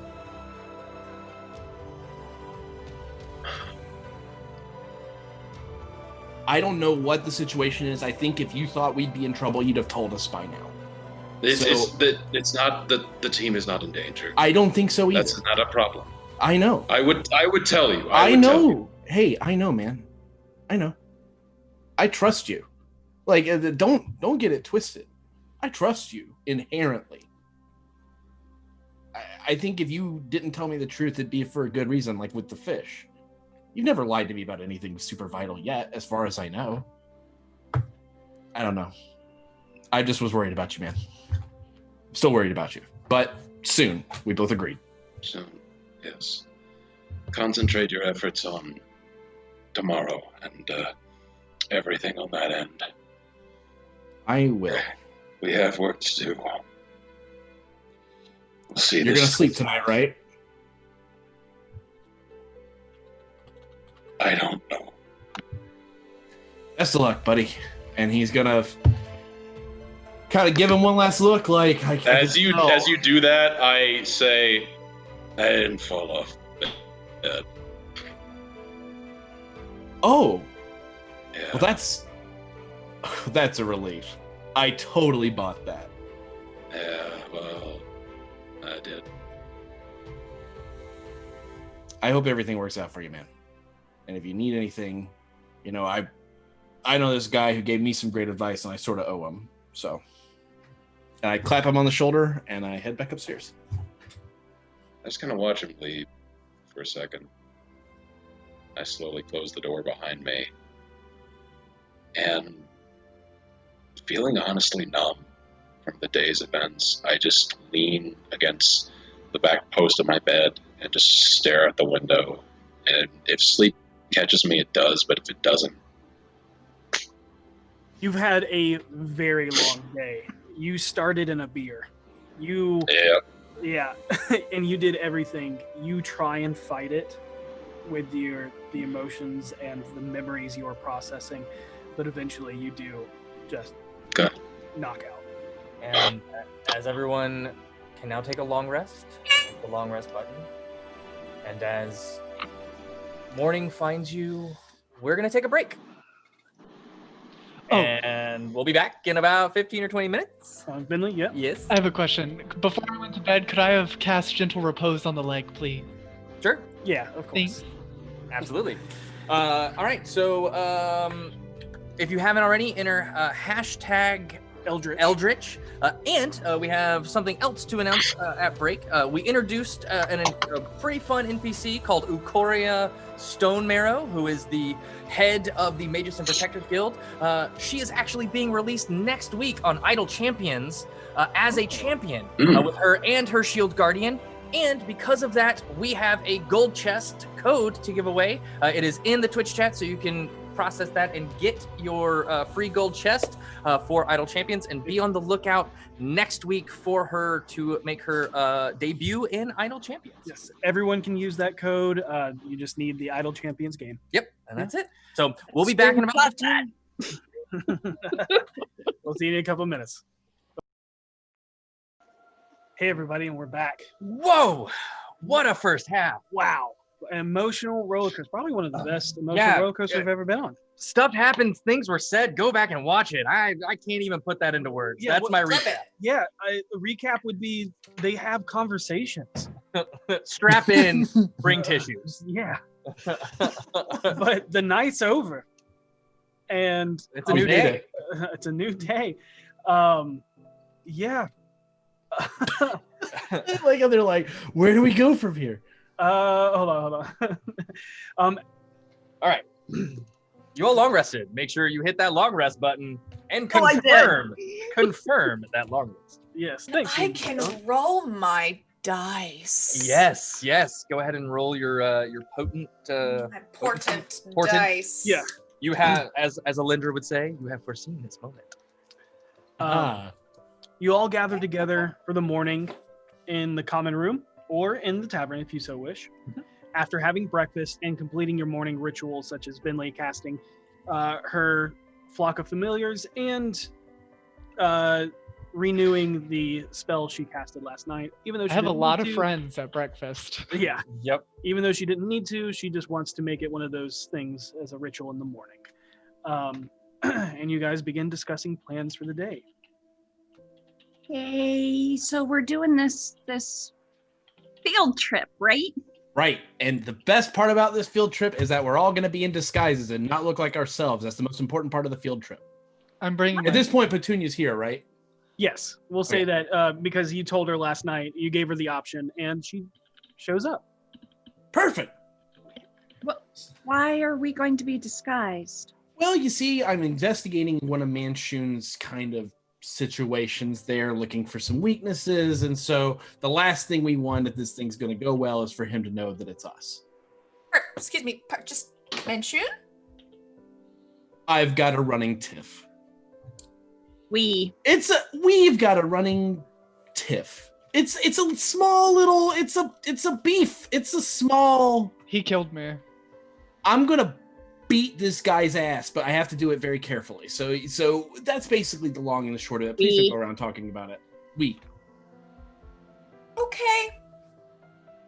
Whatever the case, do we have any context for this black market? What's being sold? What's being done there?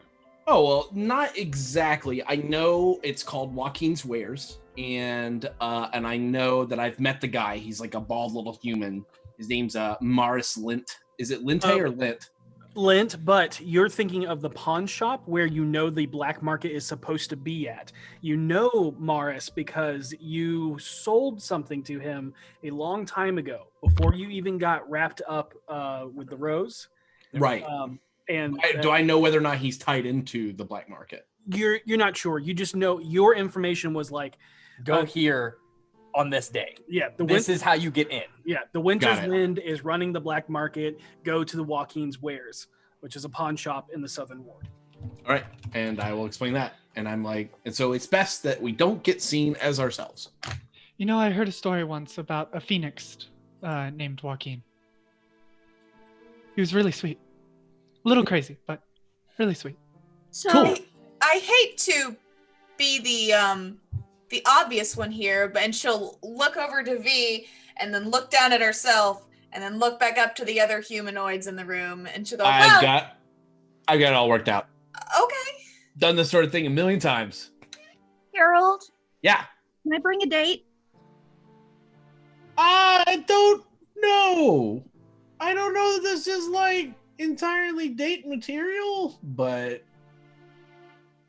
the problem is your date is really noticeable and obvious. Well, if you're going to disguise me, you could disguise her. I could. I'm not against it. If you want to ask. Anybody mind? Maybe. Who's your date? Her name is Gariel. Gary, like the one at the that Gariel? Yep. Like the one that. Yeah, the scary one. Yeah. That's the one. She's not scary. I say to Petunia, scary. She's intimidating at best.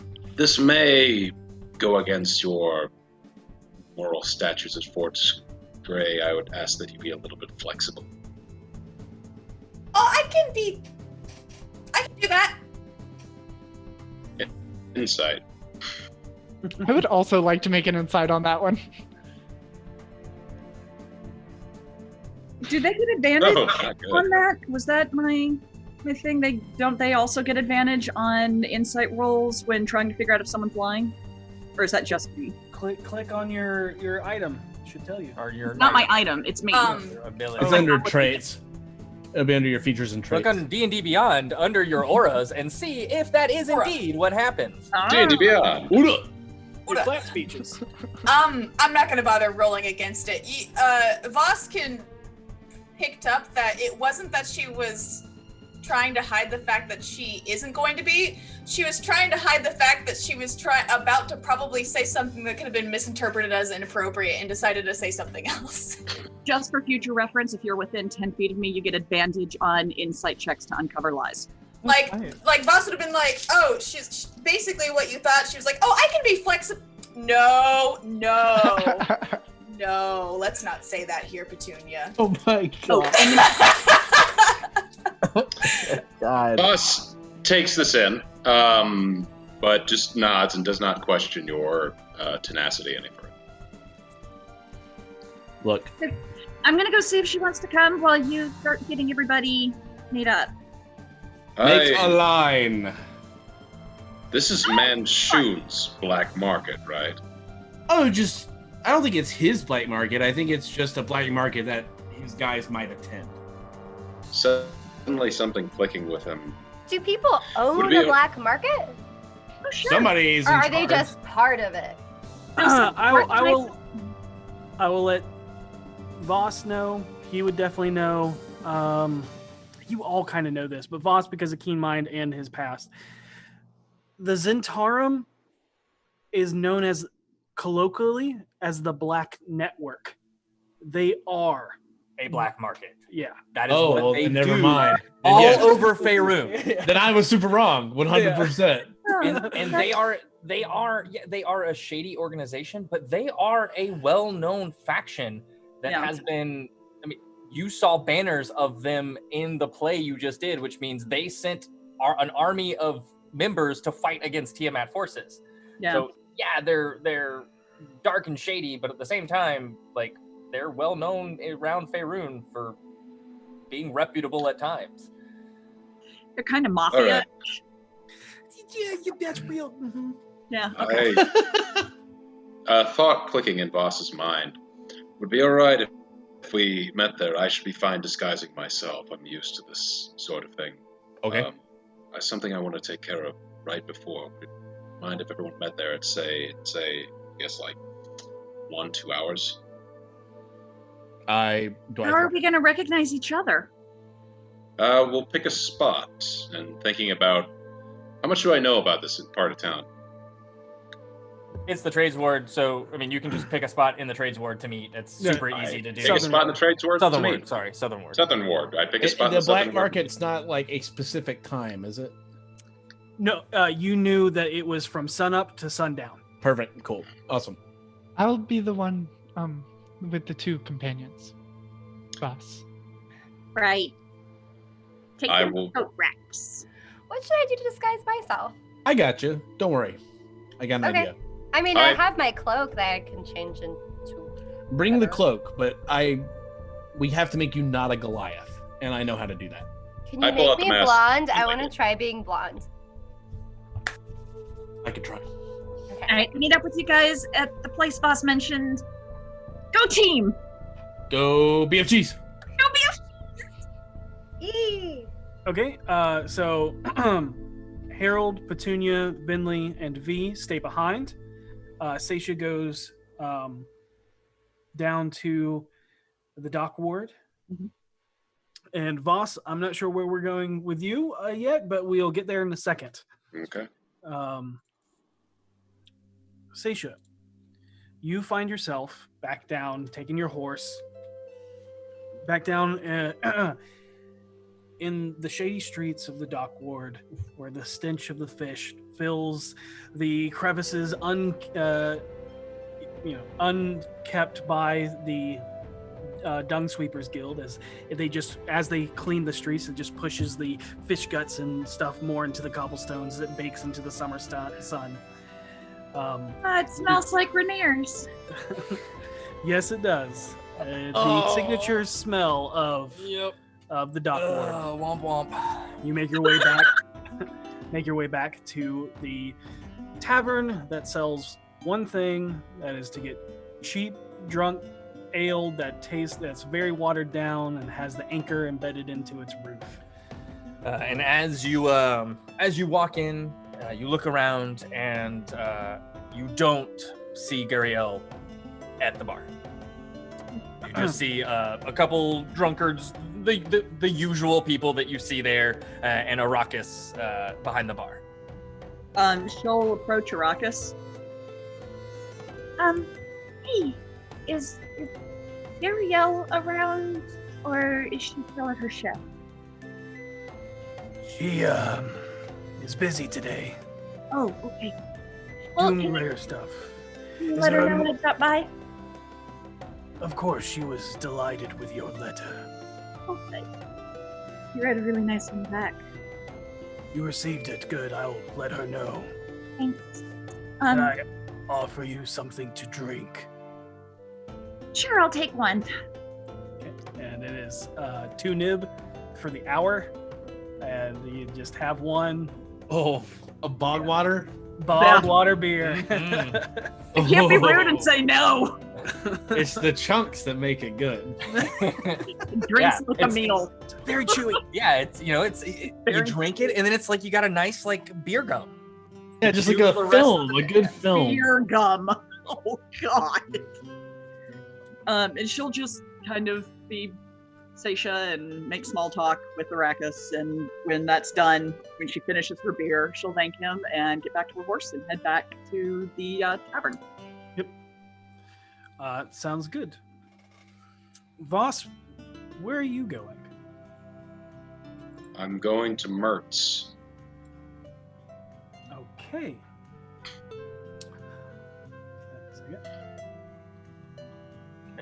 All right, you make your way down to the most southern end of Castle Ward on the south side of Mount Waterdeep. The naval dock's close enough that you can smell the sweet scent of sea that just barely mixes with the stench of the nearby dock ward and Mistshore. You come back to the disheveled and neglected mansion on Coin Alley, owned by Lord Walrus and Old Wolf himself, Mert the Moneylender. You knock on the door. In a few moments, you are greeted by the curly blonde, foppish old rogue. Ah, Mr. Onto, you old shitbag. What experience do you bring to slop on my doorstep today? Month's almost up, so I hope this is not a warning that my tavern investment is not going to be paid come the 1st of Elisis. Not having any more trouble with the guilds, are you? Because going after your money is going after my money. Yes, I understand this. He pauses for a moment to see if he's going to continue on his rant, but then he appears to be silent. No, he continues. Yep. Good. You only owe 250 dragons, a small sum for adventurers. Mm-hmm. Once that is paid, we can work out a more favorable partnership for both of us. Yes. I become part owner and take a smaller cut. But we can talk business later. What do you need from the Merciless? I need to borrow money. And he leans in like real close to you. Oh, now we're having fun. You gotta spend money to make money. True for adventurers, as he like claps you on the shoulder. And even truer for retired adventurers, as he stands back up and claps himself on and dusts himself off. Yeah. So, what am I investing in? I know you're a well-informed man in the city. You must have heard of the black market going on, and I step inside, so we're outside, out of the area. The black market happening with the Zentarum and Joaquin's Way. Oh yes, what a mansion's investments. You're going to have fun. Had a grand time there a few times. When I met him to have tea in Suzale. But don't get lost and haggle everything. You could end up with a knife to your throat, but some pay extra for that kind of experience in fest halls anyhow. And I rub my throat a little bit from the night before. But I say, I have thoughts on places like this, and opportunities like this are rare to either pick up useful items or something more. How do you don't? And he puts his hand. You don't need to explain. Black market was enough. I'm an old rogue myself, you know. But since this is not a true investment and more of a quick return loan, you kind of have me with my pants down, and here I am without makeup. Funny. So, let's talk politics. And you spend about the next 30 minutes discussing how much to borrow, what it's for, interest rates, and how or when you're going to pay it back. You can go ahead and make a persuasion check. Yep. Should have brought Harold, but this is kind of a weird conversation. Hey, it's not bad though. 21. Woo! Natural 19 plus 2. All right. Wow. Okay. There is something. Done. There is something about you that he seems to just relish. Like he said in the thing, in the cart or in the carriage, that you remind him a lot of himself in his younger days. And he kind of gets and kind of reminisces a bit, talking about an old adventure, old con that he tried to pull once that ended up with, Durnan being extremely embarrassed. And by the end of the half hour, he has been laughing so hard, he's turned almost blue, retelling these stories, that he slaps his knee and tells you that you can borrow. He will lend you 1,000 dragons. Or up to 1,000 dragons. Yeah, so up to you. Up to 1,000 dragons. With 0% interest to be paid off within a month. I take all of it. Yep. I take all of it. We can do it. Yeah, knowing that Voss thinks about it for a moment, but thinking about what could be there, he takes it and acts as jovial and as kind as he can, given the fact that this was knowing a few things. He came to Mert specifically for this, but just kind of banters back and forth with him for a while. But he takes the.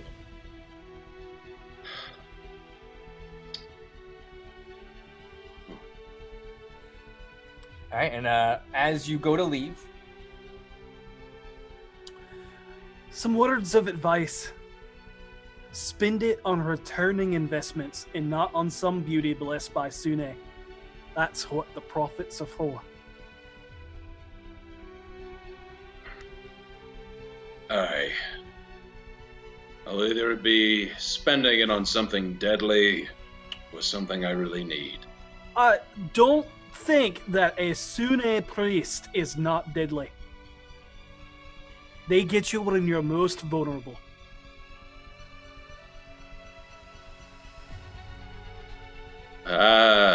Words to live by. I slowly back out the door.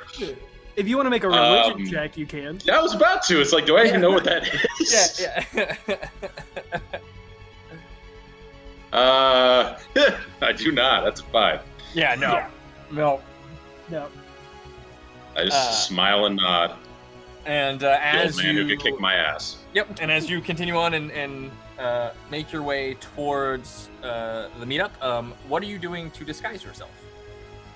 I'm wearing Vinley's mask, so I wait to put this on until I'm deep in the ward. Basic hood up, black cloak across. Once again, I look like.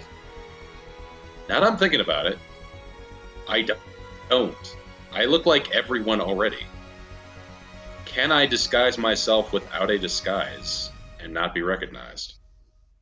You do not know. I will put on the mask then, because just even though the mask is a little bit more recognizable, I don't want the chance of being recognized here hitting me. I'm trying to use your keen mind. Has the times that you've used the mask were for the carriage heist, and what other times? Did I use it on the dock ward whenever we stole that ship? We stole like fish food. I think you had another mask. You didn't have it at that point. Yeah. I think it was just that then. I don't think it was another time. Yeah, I'm trying to make sure. Big times where there would be people who would recognize the mask. I think that's the biggest one. Yeah, I'm trying to think. Just because you have keen mind, I can't remember another one. But I don't remember either. I don't remember either. I think there was just that one. There may have been another one, but I can't think of it off the top of my head. So I will risk it. Yep, sounds good. Seisha, are you returning back to the manor? Yes. Okay. To get made up. Yeah. I'm gonna get weird. Yep. All right, Harold. I need you to make me 5 disguise kit checks. Can I give him advantage on V's using my hair color changing comb? You cannot, but well. You don't have it. I don't, and I never gave it back to you. Oh, that's right. Motherfucker. You go to reach in to do that, and the comb is not there.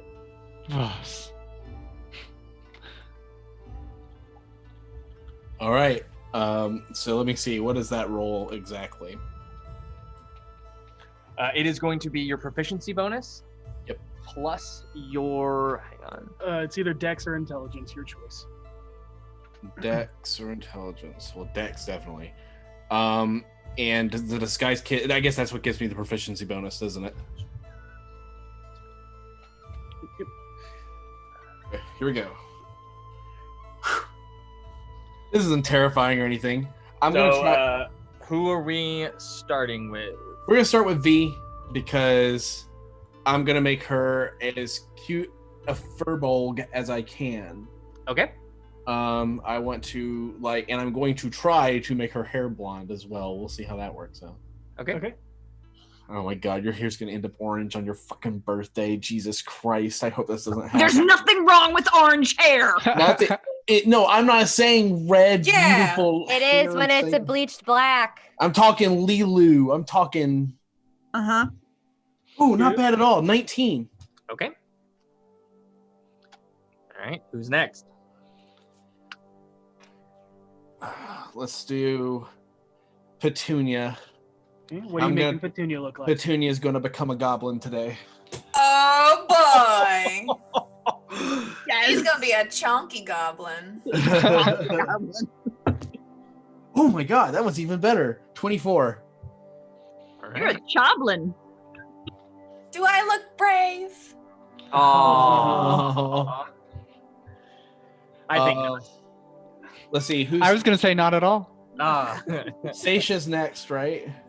Sure. Seisha's not there. Oh, did you come back? Oh, yeah, that's true. Would I be back? We'll get through everybody before Seisha. Yeah. Okay. So who would be next? Who's left? Vinley? Vinley or yourself. So, if it helps you make the decision, Vinley has not taken off the makeup from last night. She's still got basically these smoky eyes. Okay. And he looks over after to her, smoky eyes, though. and he kind of considers a moment and looks to her, and he's like, "Look, I know you're very proud to be an elf, so I don't want. I'm just going to try to make you look like a different elf, if that's okay." Give me blue skin. I like that one. Those elves are pretty. All right, not a problem. Here we go. Not a problem, he says. Let's see. Oh man, I'm fucking killing it tonight. 19. I'm doing great. Right. So far, so good. Watch me fucking natural one. And we'll say about this time Seisha comes in, so you can do Seisha. We'll save yourself for last. Seisha. Hey. Is Gariel coming? No, she was busy today. She's doing Doom Raider stuff. That's okay, because I was like running out of makeup, and I was like, sorry. "Oh shit!" There's sorry, another my breath's person. a little funky. I had a beer. Oh no, that's okay. It's not a. Probably As you get closer, he's like, "Oh, Oh, and by the way, bug water." we forgot about the lobster. What lobster? The lobster that got thrown in the vase. Lobster? Did he pull through? Not after Biblio was done with him. We're gonna have to pay someone to go clean that house because it smells foul. We're gonna go with a nice half elf. We're just gonna like a nice half elf. We're gonna ignore Renair's house. Oh, dude, I'm gonna have to tell Renair I'm a murderer. All right, here we go. Tell him. He might take it a little better coming from her. Hey V, happy birthday! Happy birthday, V. Thanks. All right, what are you? Go ahead and roll it. What'd you get for Seisha? Let's see. Oh yes, it's a 17. So that's 22. All right, and you pull out some nice like prosthetic little ears that you like put on. Oh, you guys. On the ear there. Oh my goodness. That just right on the money with that. And then he looks at himself and he's like, "Okay." And I'm going to disguise myself. Streak continue. I want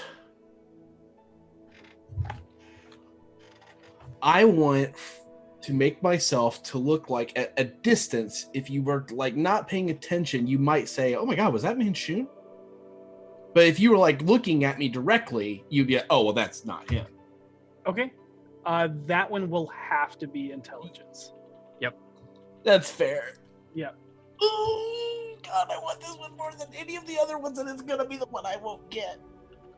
And he looks. I know how I can help myself. Can I have somebody help me put this on, or do I need to do it myself? Nobody else has proficiency, do they? That's the problem. That's the problem. Nobody else can do it. Do you need better lighting? I Cast a light spell. Okay, it does not give him advantage on this roll. Oh damn. That's okay. What are you trying to turn yourself into? Well, I want people. Oh, Manchun. Yeah. Never mind. We're gonna leave it to fate. 16. Okay. Is that your total? That is my total. Okay. Okay. So you're making yourself look like Manchun. 14. 14, okay. Oh no, wait, I'm sorry. No, so it would be 17 then because it's just my proficiency bonus. I thought it was just the 2 for my dex. Never mind. And you're trying to look like Manchun. I'm from at a distance. I don't want to look like if somebody were to like get closer to me, they'd be like, "Oh, well, that's clearly not him." I just thought, but I want it to be like.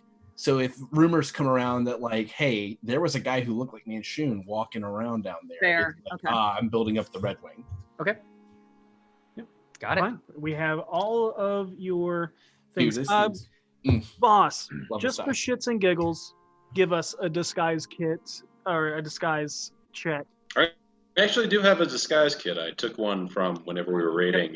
Yep, it will be just your dex. It will be just your dex or intelligence modifier, no proficiency. Gotcha. Yeah. Gotcha. Not bad. That's 18. Okay. Masked man. Yep. So you start with V and you begin to use a little bit of like a blonde wig that you start cutting up, and you do like don't turn her hair, but you kind of wind and wrap her hair and put a blonde wig on her that's kind of cut short and spiky that could be mane-esque, but could kind of look like fur, and you paint her skin to look like furred skin of a fur bog.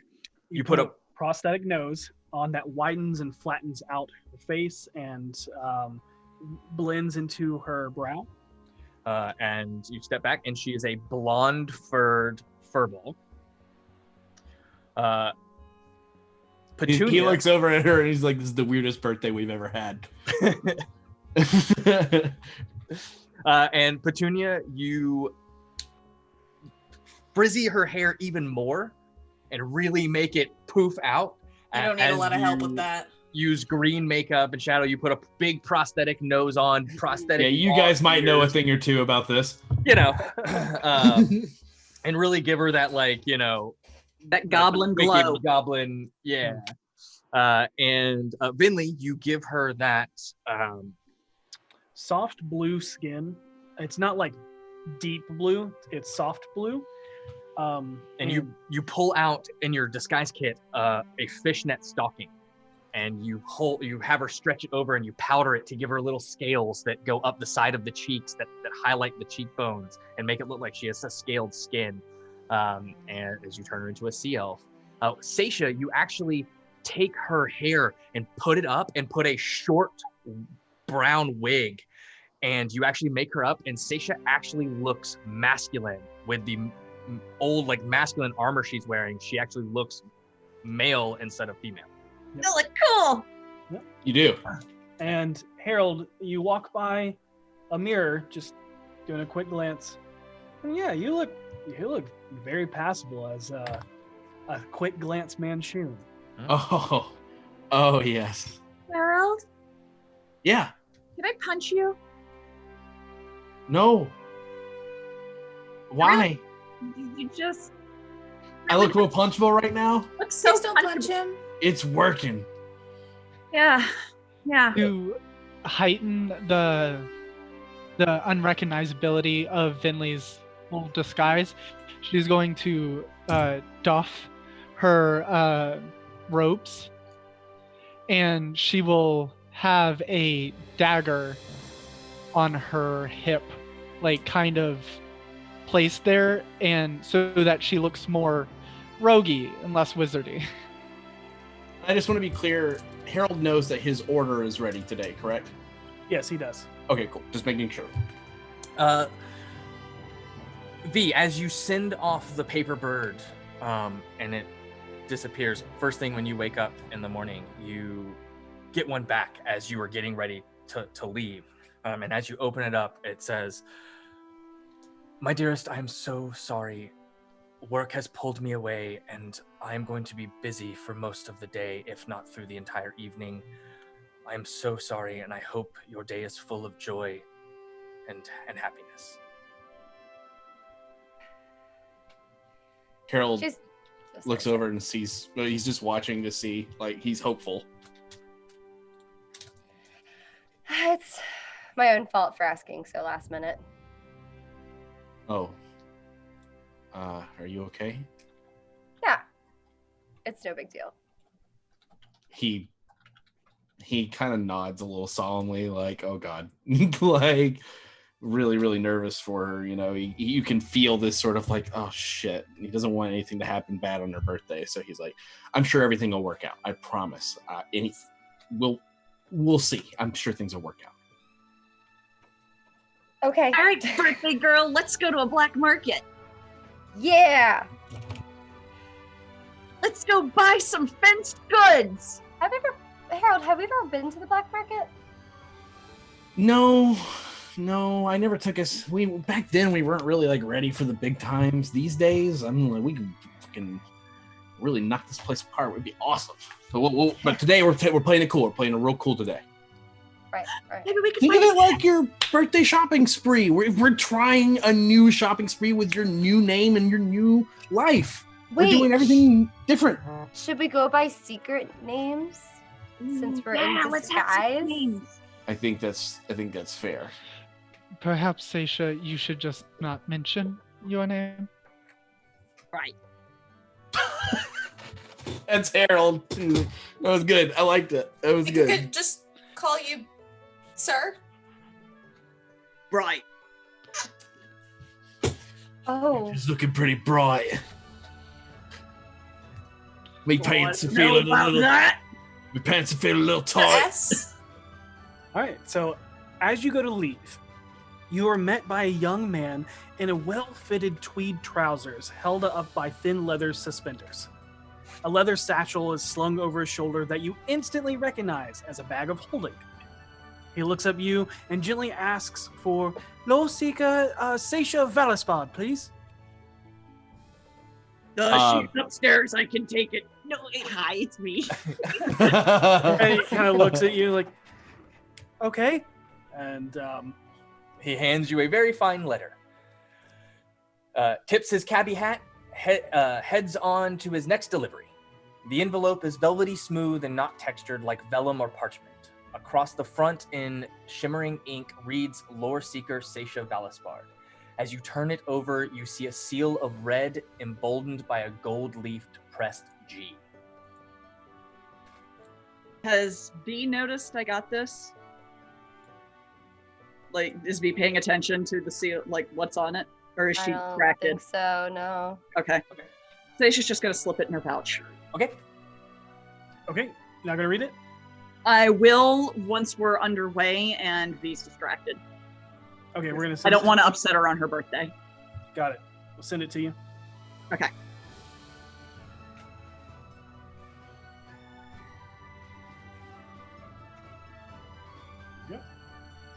All right. All right.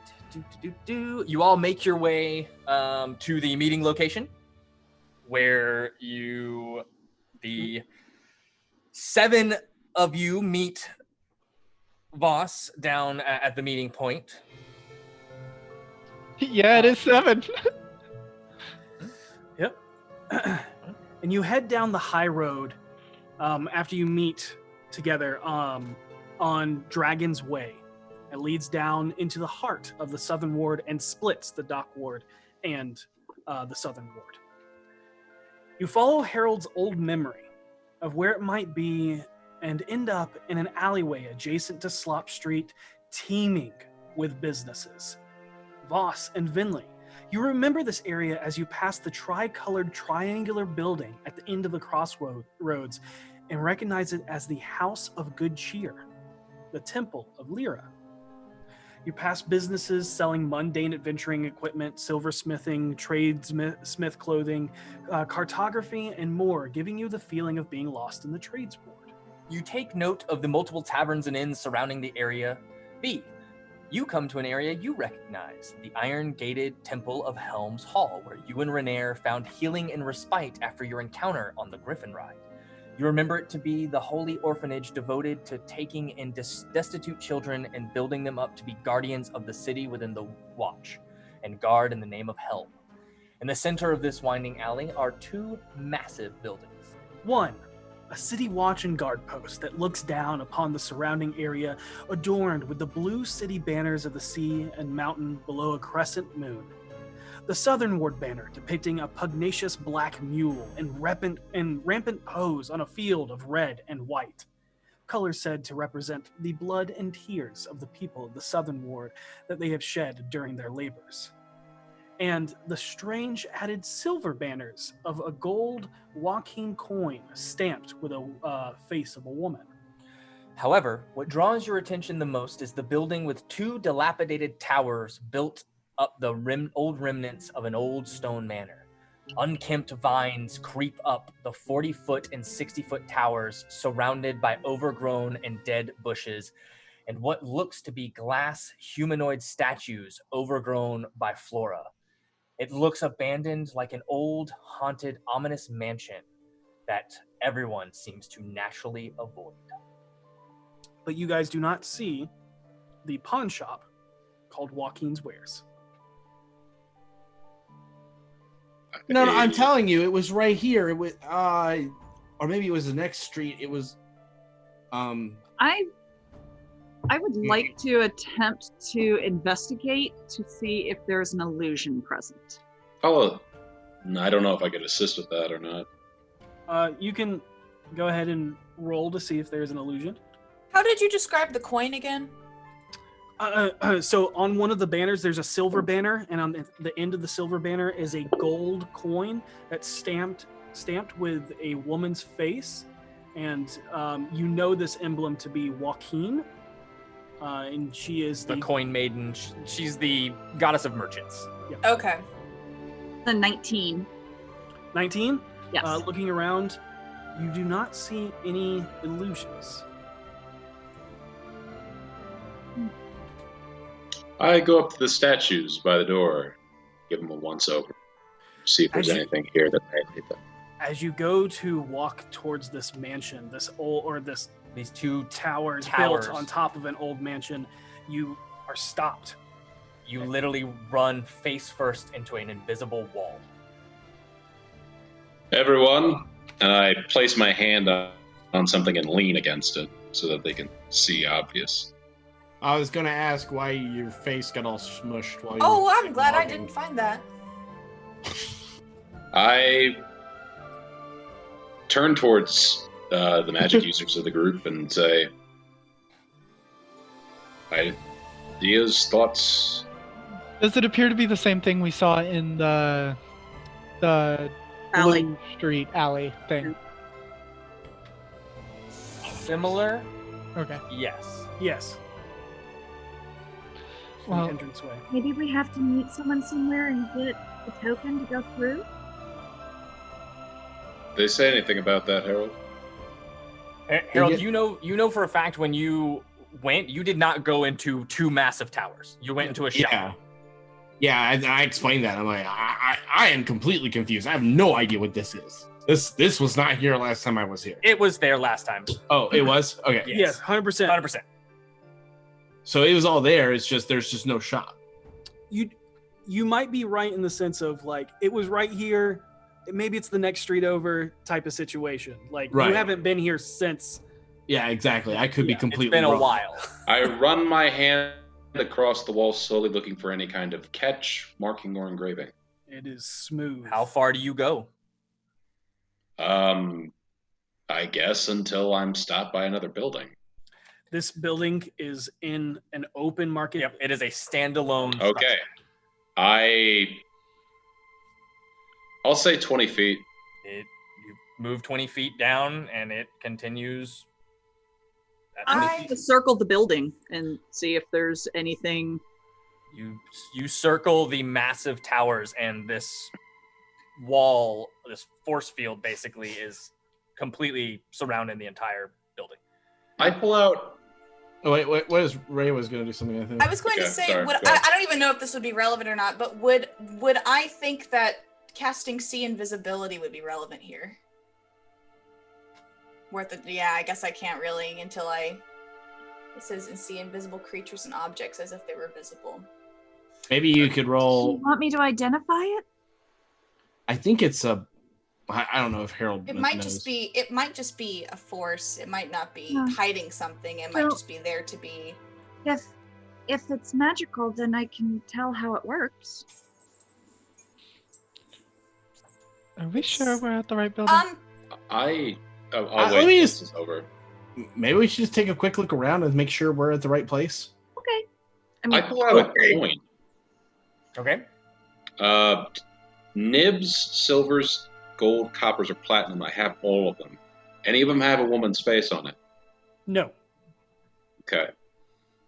I will say, okay, the banners are hanging on the guard post. This tower place does not have any banners. It looks like an abandoned building. Yes. Okay. This is just where you are in the southern world. Okay. I'm just gonna go ahead and cast it, Yep. just to see. Okay, you're casting See Invisibility, Yes. and there is a shimmer that surrounds the entire towers. Okay. And you look up, and it is like a dome covering the entire building. Okay. Seeing that, she'll go, it looks like it's a dome rather than a wall. I don't know how we're supposed to get in. Said this was Joaquin's way. What do we know about Joaquin? She's the goddess of money and merchants. Okay. Bold choice. All right. Why don't we just Throw take a look money at around? it. Let's just take a look around and see if we can find something first. And can I just take a walk down the streets and just see if I'm in the right place? Absolutely. You can either make a perception or an investigation check. Your choice. Yeah, I'm gonna go with a perception. I'll assist with this. What if you just throw money at it? I got 20. Wait, 16 plus 5. I'm terrible. 21. That was perception? Yes. Okay. You wind through the mass of people that congregate in this heavily condensed area, and you notice a few nefarious-looking people walk around the corner into another winding back alley. I will motion for everybody to kind of follow me that direction. To note, I know this is kind of late, but I would imagine that Harold also wouldn't be wearing his purple jacket. I imagine everybody is wearing different clothes except for Seisha, who's still wearing her armor, but it's mundane enough to be. Harold is wearing unless you're carrying your shield. Unless you're carrying your shield. Are you carrying your shield? Don't carry that shield for the love of God. You can carry the other shield. I will carry. I'll actually shield. carry. Monument. I'll carry monument instead. That's my Jurgle shield. Hold on. Your new shield is fine. Oh, well then yeah, okay, yeah. Then yeah, I'm definitely carrying the Sentinel shield. Is it? There's plenty of Sentinel shields out there in the world. No, there's not. It's not a legendary artifact. The Genius quill is woven. Yeah, I into will. The mess I of will hair. say that you just had an encounter with Zentarum yesterday, but she didn't have her shield. That's right. Yep. So yes, you are fine. Awesome. You are fine. That's where the Sick. discrepancy was. That's actually great. Awesome. That's no problem. great. I love this. Oh man, here he is again. Oh goodness. So I'm. Yeah, I will lead them that direction. I want your best Seisha doing Sir Andrew. That's the voice. Okay. So is everybody following Harold's direction? Yeah. Okay. Here we go. As you round the corner, you come across a building that looks more like an overflowing storage container owned by a hoarder. Countless useless items litter the entranceway, creating a labyrinth of old, sun-dried furniture, wheelless carts, rusted bicycles, haunting wooden mannequins where the paint is starting to peel from the face, and more. As you enter the establishment, you notice that the further you get in, the nicer and more organized the chaos is. Eventually, you reach a well-organized display of items hung on the back wall or laid out inside of a long glass-encased countertop. And you see the two suspecting hooded individuals that Harold and Voss noticed walking away from the proprietor and through a shadowy doorway further towards the back. Voss, this is strange to you because you know with your keen mind that the door they walked through should lead back out into the streets.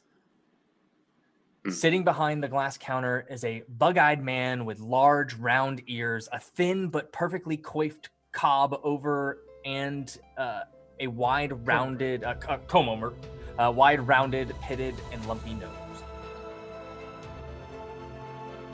Buying or selling? Do I know that? Do I know? Like, all I know is that Winter's Wind. This is Martis, right? Yes, you instantly recognize this man. Maris Lent. Yeah. I'm like, Mr. Lent, hi. We came here to buy.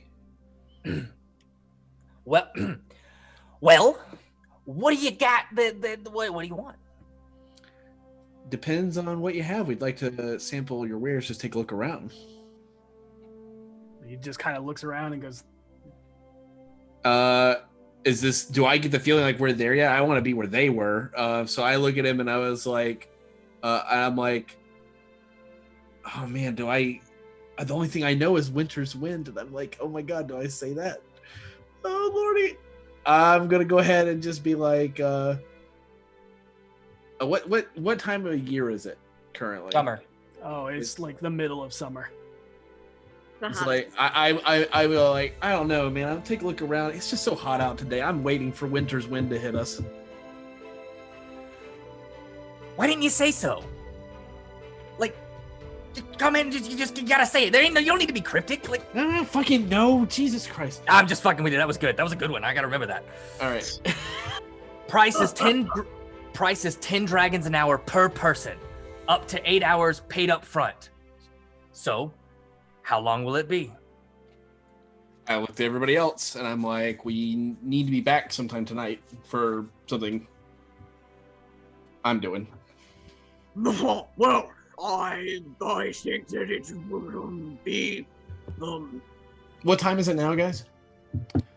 Like 9, 10. Like it's in the morning. A little later than that. Yeah, 11. Oh, yeah, I'd say 11. We got time. Yeah, like 3 hours. I think maybe 4. 4, certainly 4. I mean, it's each person pays individually. So, how much you want? I'll do points 3. to you, Harold. I'll do 4. Okay. 40 gold. Mark 40 gold off. Yep. Do I notice one quick and you, thing? the weird mouthy one. Yes. Yes. How many hours you want? 3, please. 3? All right. Yes. 30 gold. There you are, my good man. And what about the goblin? And her voice just breaks, and she goes, 4. 40 gold. All right, I'll mark that off. All right, the Furbolg.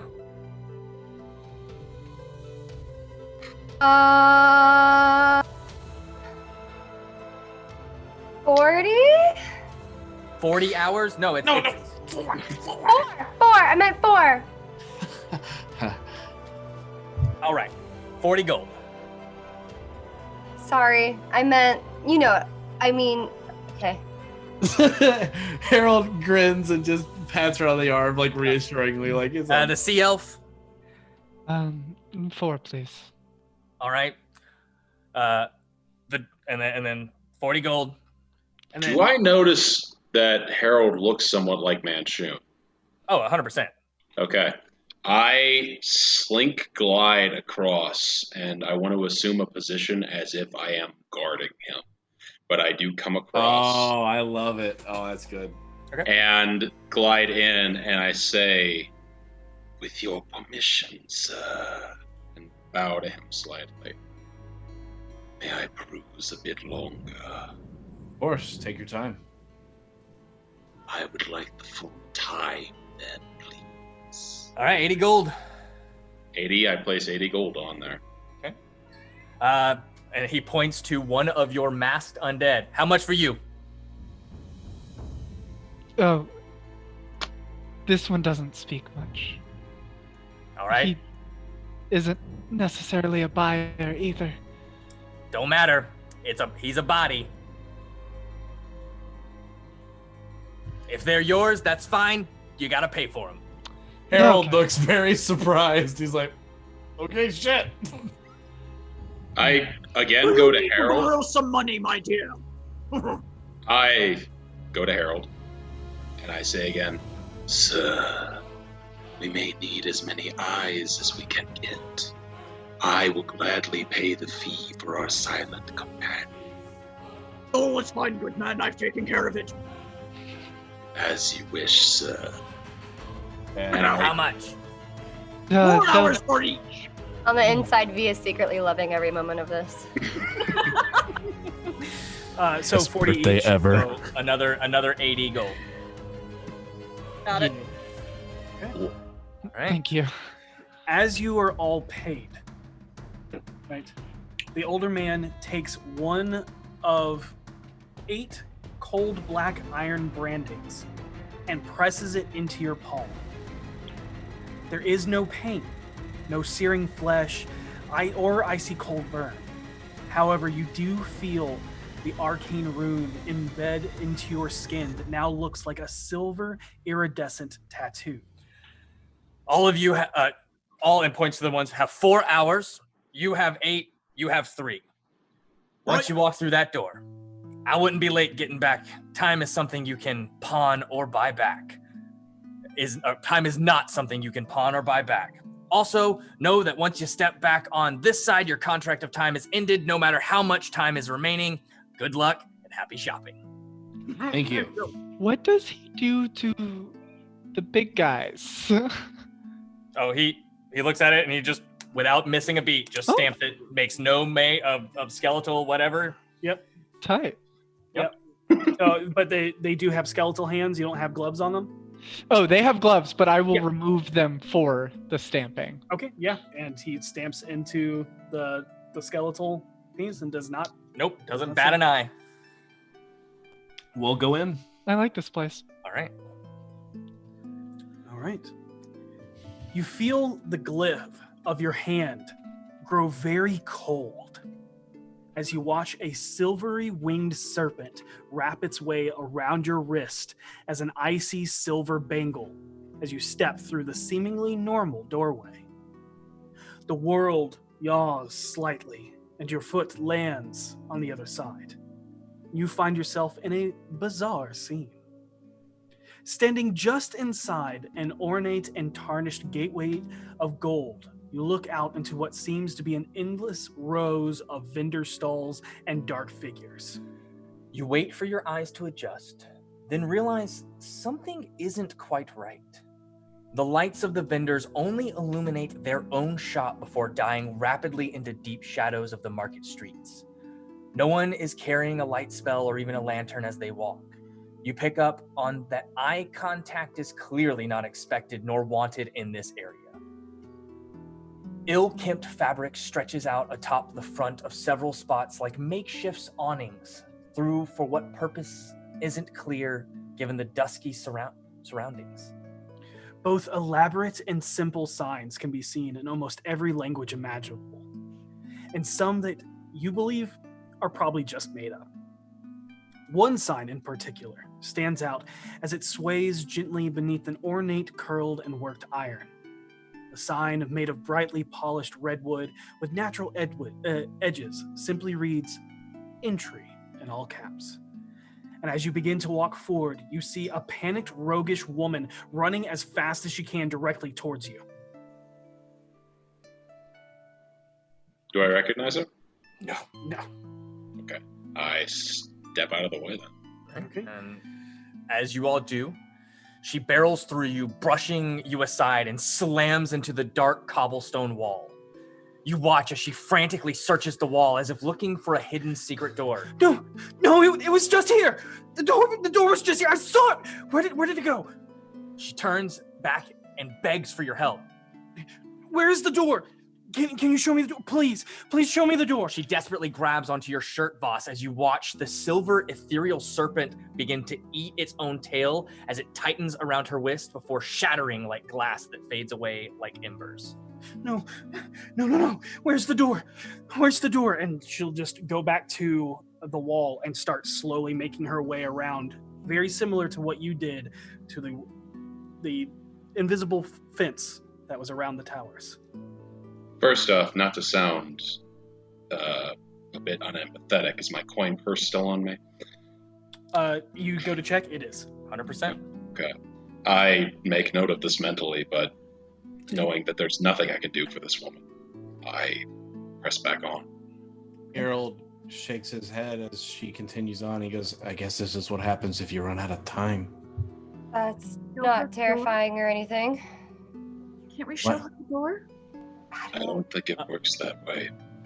You actually watch her. She goes and passes and like almost goes right through the door that you guys all came out of as she's pushing on like and continuing on. And she does not seem to feel or notice where that doorway that you can clearly see is. I don't think this is a decision we get to make. All right, everyone. Let's get if you have a timekeeping device, go ahead and pull it out and let's make sure we're all synced up and making sure we're not going to spend 1 second over. I had 3 hours because I've got some stuff I need to do. So, boss, can you let me know when it's near time? I, in my own mind, keen mind if I can, am counting down from 8 the moment we step through. Of course. And as soon as I get to, I get down to 6, I want to find her. Okay. Vinley, in her masquerade form, will turn to one and say, "You hear that? Let's not be late, Chuckles." It's really weird when you name them. Why? This one's Dumbo, if it matters. Harold's going to just like, he's like much stiffer. Now he's much more in the Manchun kind of like vibe. He's kind of moving swiftly, but he kind of leans over to V and Petunia. And he's like, you guys have as much fun as I am because this is fucking fun. The door thing was terrifying, but yeah, it's really fun. Yeah, it's really fucking fun. Do you think if we just shoved her through the door, she'd just go through it?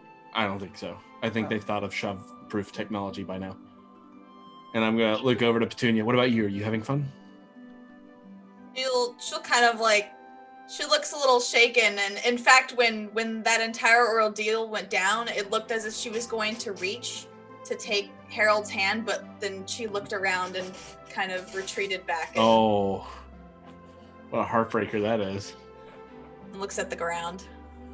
And he kind of nods. He's like, these sort of things always have really dire consequences. That's kind of part of it, I guess. Let's go buy some shit. Maybe we can help her on the way out. Seisha, V, and Petunia are middle school girls who just found their way into the dark web for the first time.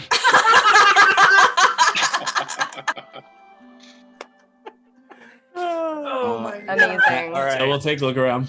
So you all enter into a sea of vendors, kiosks, stalls, tents, and more of every variety, run by almost every race, and some you've never seen before.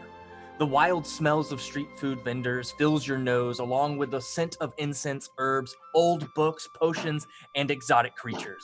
Your mind is overwhelmed with the endless possibilities of what you can find, and as you look down each aisle, you don't see an end as the open market twists and turns into a boundless dark labyrinth. You wander through countless enticing and inviting vendors of various supplies. But as you turn a corner, you hear the cries of a hooded man in dark leathers struggling in the grasps of a large creature. You see the man's arms that are grabbed at the wrist as the giant bulbous ogre who breathes hot, wet growls and snot into his face.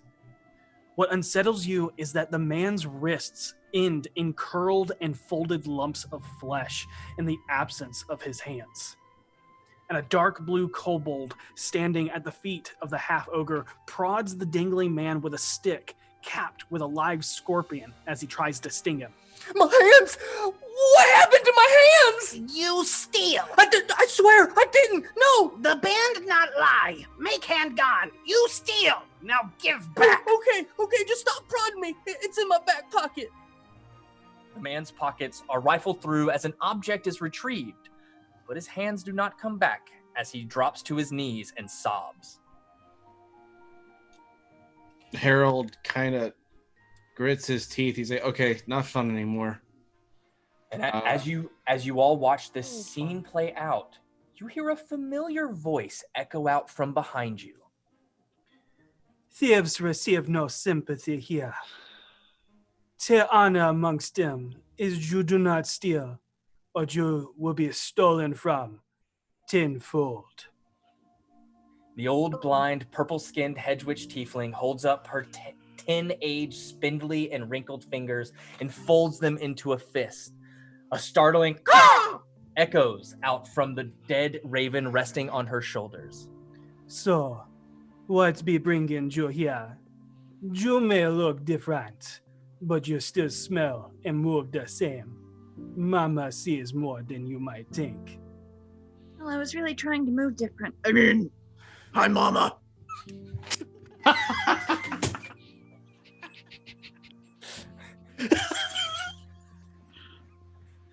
We're here to buy stuff.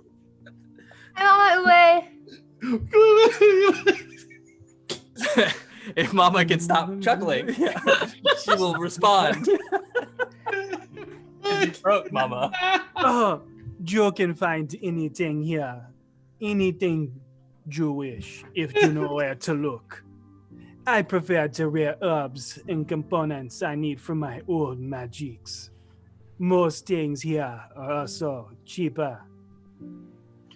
Do they have bookstores here? They do. No, I'm gonna need to go find those. Mama will actually give you a list of shops that she thinks you may enjoy, and I will send it to the group chat. Hey, Mama, I need to make an appointment to come see you. Okay, that sounds good. And she pulls out a time device and listens to it. Mama's running out of time. I still need to get a few things first, but I see you later, yes. Yeah, I'll swing by and we'll talk. You watch as the old hedge witch shuffles away towards a vendor of strange flora. The walk-in alcove that looks like a ramshackled cobblings of an old disheveled cottage is filled with multiple dried hanging flowers, jarred spices, wrapped herbs, and more. Scribed from twisted, dried brambles and barbed vines across the front headboard reads, Secret Garden, but spelled like the ocean sea. You see Mama begin haggling with a hideously ugly, cantankerous old crone whose face is covered in hairy dark warts along her long nose.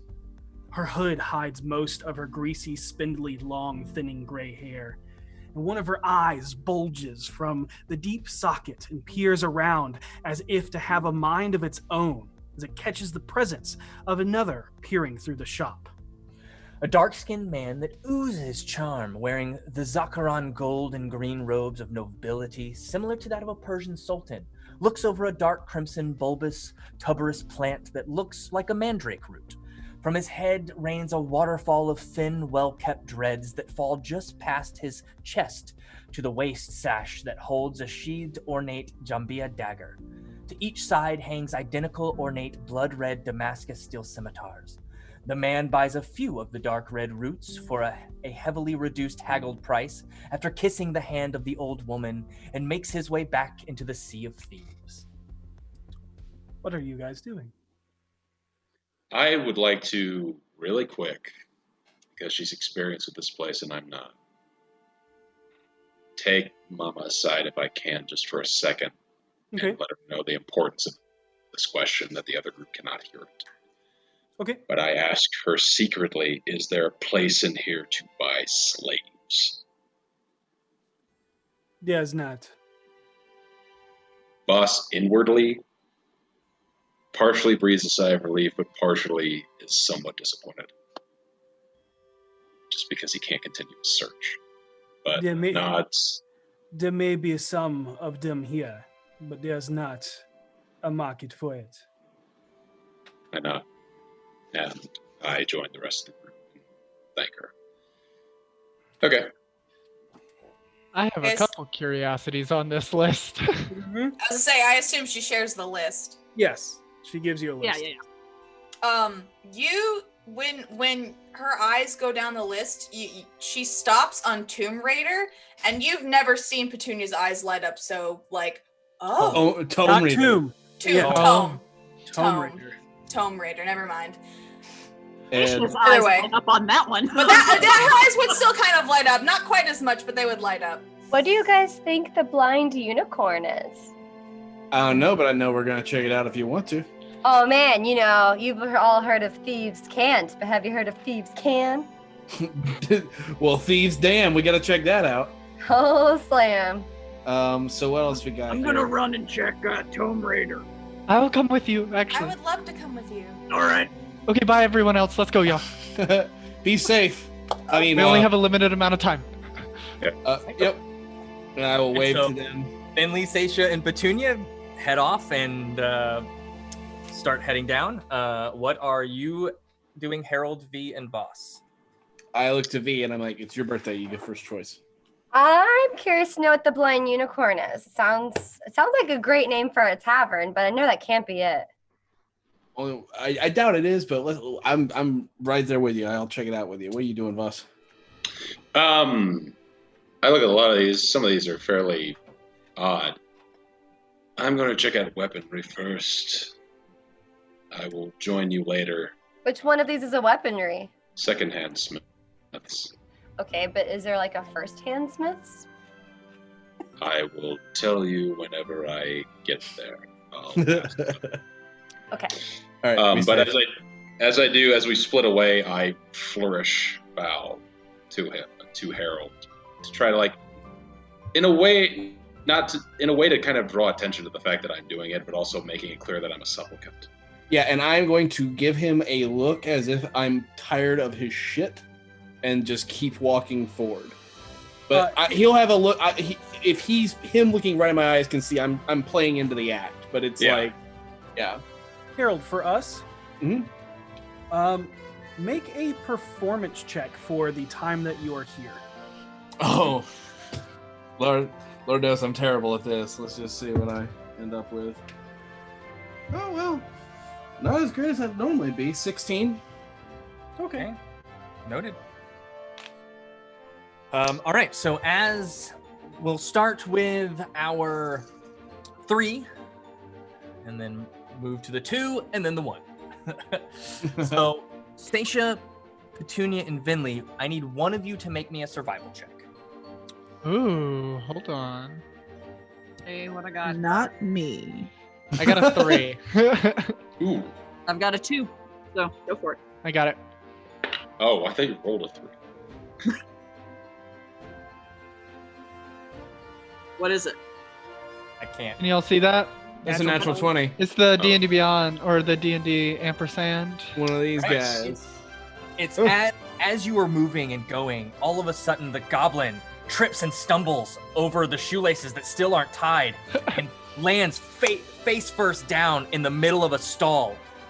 And as you look up, you see a sign that says Tomb Raider. Oh, I found it. I found it. She kind of checks her. Is my nose okay? Wait, come here. And I believe Yeah, just smudge the makeup back in place. You got a little schmutz on your nose. There you go. By the way, I don't know if I could do this in retrospect, but the woman that Mama Uwe was talking to, could I make some sort of roll on her? 100%. You make an Arcana check. Thanks. Oh no. That'd be a dirty 20. You a sea hag? You had 100% yes. 100%. Holy shit. Mm-hmm. Okay. Oh. All right. The reason that she falls on her face is because she's been going through her notes going, wait a minute. Ah! And then I find it should have, okay. So, that was a sea hag back there. What? I should have guessed that. It was the eye. The They're very ugly. They like to be very ugly. They like to keep it that way. I don't know why. Anyway, we can discuss this another time. That's what Wonder what the consequence of fascinating. attacking someone in here is. Let's not. Okay. You lose your hands if you steal. Yeah. And she'll stuff her notes back into her bag and go, let's just look at some books. Right. And you look up. And a strange hidden figure, covered from head to toe in deep blue Zakaran robes and a Sarik turban, levitates while reading a book suspended in air in front of them that reads Lost Knowledge. Gems, jewels, and embroidery adorned every inch of their vestments and curled pointed-toed shoes. They do not look up from their book until you are nearly right on top of them. And when they look up at you, they look up with 4 entrancing eyes hidden behind a silver and gold featureless domed mask. Only then do they slowly stand, placing their feet upon the ground, moving to show you their wares. If they step back into the small booth, there are 3 bookshelves covered with curtains, but they move to only one and uncover it. And that is the left curtain. I move over and look at the titles. Okay. I will as well. Okay. Who speaks Draconic? I do. I do. Okay. A study of magical theory and its application through time. Volume 2. Oh. Candlekeep Index. That the first title was written in Draconic. Yeah. Then the next one in common, Candlekeep Index. Next one. 100 Poisons and 99 Cures. Heroic Dogs. A History. Black Market's Do's and Don'ts. It's a pamphlet. Insatiable Tome. Insatiable Tome? And then Kind of got my name in it. an enduring spellbook. And then next to that is a spellbook that you can immediately recognize from the runes on the front of it. Like an occupied spellbook? Or Like- an empty one? Like the endearing spellbook. And Is empty. you can quickly just like glance over these. You don't have time to like read. Okay, everything. cool. You glance over them. We're allowed to touch them. Yes. Okay, cool. You're not allowed to read them, but you're allowed to at least flip through them. Yeah. Cool. The enduring spellbook is empty. The spellbook is not. Can I just catch a couple titles? Because Vinley puts titles on all of her spells. Sure. You don't have time to read titles, but you can see that it goes up to 5th level magics. Yeah. Excuse me. All right, How so much- let me tell you, there are Okay. actually prices written on it. Tight. The study of magical theory is 600 gold. The Candlekeep Index is 800 gold. The 100 Poisons and 99 Cures is 200 gold. Heroic Dogs, a History is 100 gold. Black Market's Do's and Don'ts, the pamphlet is 10 gold. And Insatiable Tome is 700 gold. The Enduring Spellbook is 25 gold. And the Spellbook is 3,000 gold. Oh, there it goes. There it goes, flying out of my hand so quickly. Petunia will buy the pamphlet. I want to go over to the beings running this. It is a single being. Okay, the With singular 4 eyes. being. 4 eyes. Yeah. I'm looking for information on a particular topic. It just points to the books. Nothing on the far realms then. It points to its books. Behind this curtain, there are 2 other curtains, but it points to this curtain. All right. Excuse me. Could I perhaps see the other shelves? And the figure gestures you closer and gives you like a knowing look of waiting to hear your reasoning. I enjoy all the other books, but I like to make an informed decision before purchasing anything. I like to see all of my options. Go ahead and make a persuasion roll. Oh, good. That charisma. While she's doing that, Petunia will look up at like the Candlekeep Index, look excited, and then look at the price tag and go, "Oh, fine! I didn't want it anyway." I know, right? Did you get 15? 15? Yeah. Okay. You and only you are brought over to see what is behind these curtains. They remove the curtain to expose the other books, and you see First Contact, 100 gold. Indecipherable, some weird rune that is indecipherable that you cannot read. And it is marked. But as you're looking at this one, it is behind etched arcane glass. And it says 100,000 gold. Bookmarking that in my brain for later. Help wanted, 200 gold. And then what languages do you speak? Celestial, Common, Draconic, Elvish, and Sylvan. And a title you cannot read. It is in a language you do not know. Gotcha. For 500 gold. What was the first one? First Contact. And how much is that? 100 gold. What is this book? Is there like a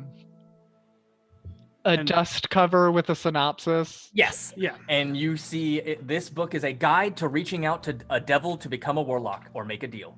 No. She puts it back. She's like, no, that's not what I'm here for. What is... No, I can't afford it anyway. I'm not going to say that. And this is the second shelf, correct? I will say...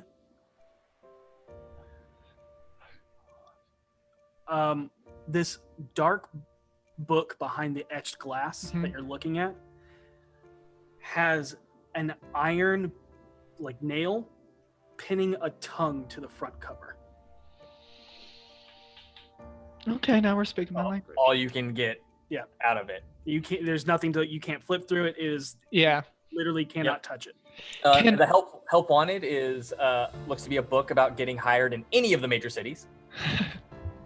And then you don't know the other one. It is written in a language you can't read. Right. And then the other thing that you were shown is a stock of scrolls. I want to thumb through those, but before I go over there, we'll send you the list.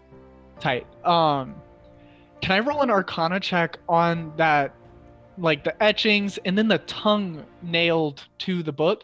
Are those protection charms or like some sort of ritualistic magic to keep something in? Are you okay? So you can roll Arcana on the glass. Mm-hmm. Then you'd have to be a separate roll to roll on the book. Okay. Okay, so the glass is a 24, and that one is a 21. 21? Okay. 15 and an 18. The glass kind of does both. It is definitely abjuration magic, and you see etchings on the top side and the bottom side. And it is warded and arcane locked and all of the things so that this book cannot be touched or granted access to, but also the inside etchings there's abjuration from something getting out. You'd have to identify, but you definitely pick up that it is abjuration on both sides. And the book... The 21? You are not certain. Oh, damn. For the 21, but you're almost... The only thing you can pick up, and that is from your previous research, that this book has something to do with liches. Yes. Whoa. But that's all you get. You can't steal from the black market. I know. Doesn't mean I can't think about it. Comey, we can't steal in Dragon Heist. Are you kidding me? The paladin. And then I will go through the scrolls while Stacia. We'll send that to you. Yep. I will send that to you. And what are you doing, Stacia and Petunia? I know, Petunia, you said you bought the pamphlet? Yes, and she is giving that a good thorough read. All right. As soon as it is sealed until you bought it, and as you buy it, you open it up, and there is a single sentence across the inside. Oh Lord! It simply says, "If you needed to buy a pamphlet, you should leave." Okay. Ouch. Ouch. That was savage. I enjoyed it. 10 gold of cruelty right there. That's money well spent. And the entity gives you a knowing look, knowing you kind of just ratted yourself out. I She'll think just I'm put it gonna in her head bag. to. I'm gonna head to informing you. I think since none of these books interest me. Okay, if we run into each other later, be sure to let me know what that one is. I'm curious about that one as well. What one? Informing you. Oh, okay, yeah, sure. All right. So, Stacia, are you and Petunia leaving together? If she wants to come, sure. If she wants to stay with Venley, that's cool too. Yep, absolutely. But Stacia is definitely heading off. Yeah. Petunia, what are you doing now that you have your pamphlet? Are you wandering off to go look at other shops? I wanted to. I'm not going to leave anyone's side, but I guess my main motivation is to see if it's safe to even cast magic while I'm in here. Okay, what magic are you casting? Comprehend languages, that's all. Okay. But like, if I get a feeling that I'm gonna get withered away if I cast a spell, I don't wanna. You begin casting, and you watch as the four eyes look at you. Seems to know what you're casting and lets you cast it. All right, I will cast comprehend languages. Okay. You now can read the book in Draconic when you put your hand on it and it deciphers it. All right. But you are not allowed to look at, you can only see the one shelf. Right. All right. What does it look like Stacia is doing? I'll probably follow her. Okay. So yeah, she has ventured off, or she has begun to venture off, and you can easily catch up. Oh, hey, little buddy. And Venley, while you figure out what you want to buy, we're gonna move on, because I am very certain there is things in that list that you're gonna be spending money on. We're gonna move to Harold and V. We need you, one of you, to make a survival check. What? A survival check. What's yours? Which is probably way better My than mine. survival is +1. Well, mine's +3. I'll give it a shot. It's 'cause Dirty it's a 20. Dirty 20? All right. Yeah, it's because survival's wisdom. I don't do well. And where are you headed? The blind unicorn. The blind unicorn. We want to know what it is. Okay. V is secretly hoping there are, in fact, unicorns. And then she starts to get horrified when she thinks they might not have eyes. All right. What? This dark music for the blind unicorn is kind of scary. Yeah, I don't Okay. know how I feel about it. So you're walking through, and you find there's and as you move, there is a plethora of food vendors.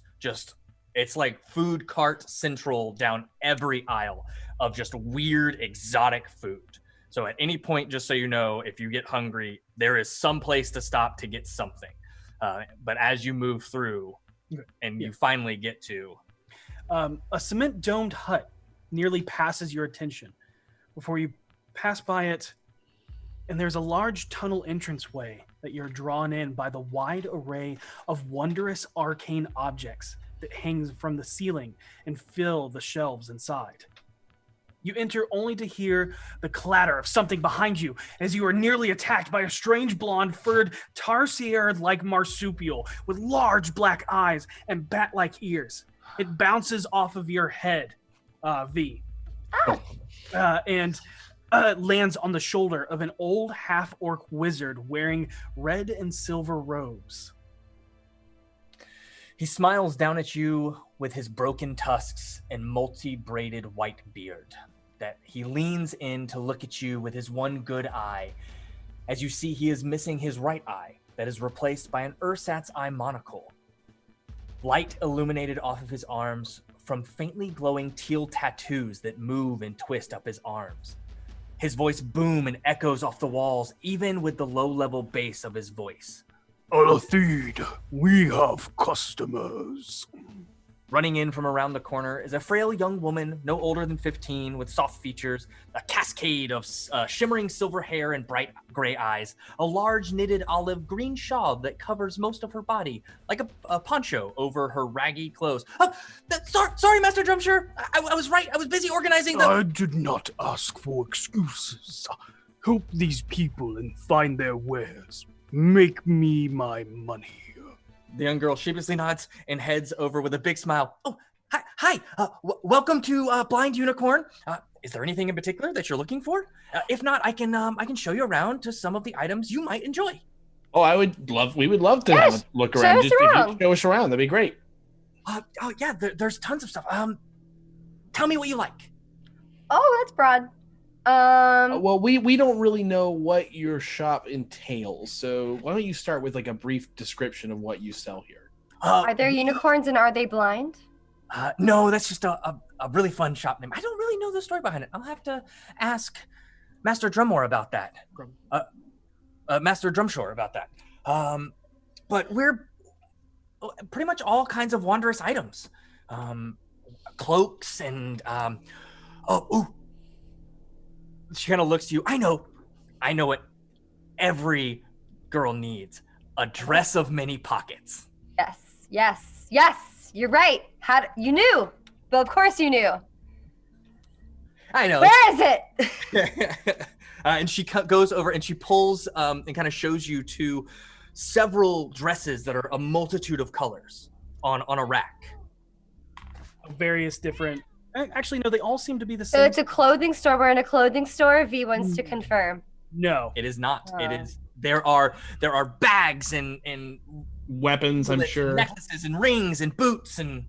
You're in a magic shop. Yes. Never have I wanted magic to be real more than in this moment. Yes, and you get kind of disappointed because you see that they're all in the same size. Oh. Why the frown face? Well, I'm trying to find a gift for my friend for her birthday, and she's a bit larger than the sizes that you have. It's magic. It refits. Oh. It fits the biggest or the smallest person. Isn't magic neat? I'm actually learning. I cannot wait. I'm sorry. She it is magic and it will reform to you no matter what you do. Harold looks over at her and he's like, by all means. Okay. Try it on. What size am I right now? Just out of curiosity that I got turned into. I know I obviously went from like... you haven't changed in size. You're the exact... I haven't changed in size. Okay, I didn't know if you're just wearing makeup now. Okay, I thought I changed in size, so I made up that whole thing about the front, but now I just look dumb. Okay. No. I was gonna say, am I able to tell what the dress of many pockets does if it does something mechanically? You're looking over it and you don't see any pockets. Weird. Okay, so V picks up a. You said there's all the colors. Yep, Roy G. Biv. I guess like a gold or green one. And she's like, well, I guess. Where are the pockets on it? Should I just put it over my clothes? That's the best part. Well, I guess if it fits to any size, she just... And only when you want to pull something out does a pocket appear. So she just puts it on over what she's wearing. And she's like, okay, Harold, hand me something. I reach in my pocket and pull out a coin and hand it to her. All right, I take a coin and go, okay. And then I go to like, as if I put something in a pocket, does a pocket appear? All right, so there are 6 pockets on this dress. Think about it, and as many pockets as you want to appear will appear. Okay, one pocket. And you use your bonus action, and you see one pocket appear down on the lower part of the dress. And you put your hand in it, and it's about the size of like a small parcel. So it's like a pretty deep pocket. I put the coin in, I take my hands out. Is the pocket still there, or does it disappear? You would spend your bonus action again to make it disappear. Oh, this is... How much is it? 38 gold. Sold. All right. Want it. It was like she was expecting like a haggle or something, and she was like, Yeah, Harold was like raising a finger and then was like, okay, it's her birthday. Who am I to say? Whatever. So go ahead and mark off 38 gold. And so she'll continue. And the best part about this is plenty of money. when you make the pockets disappear, the dress magically moves the items around to best fit your body shape and keep it looking seamless. And keeping that figure looking great. I know, right? Harold nods and looks over to her. That's fantastic. Isn't magic fun? Yes, I know a thing or two about it. And I turn so that she, and Drumshore especially, sees from that distance where he is, like I sort of look like Manchun. I'm going to try to every time just give that tiny peek and then like go back to looking around. I'm trying to get the word out. Like there was I want word to come back to Manchun. Dude, you were there. That's what I want somebody to be saying. Yeah. Sorry, say that again. I got interrupted. Oh, you're totally fine. Yeah, y'all were typing. Sorry. No, you're good. I'm going to turn as I'm talking to V and just give Drumshore just the slightest glance of that Manchun look.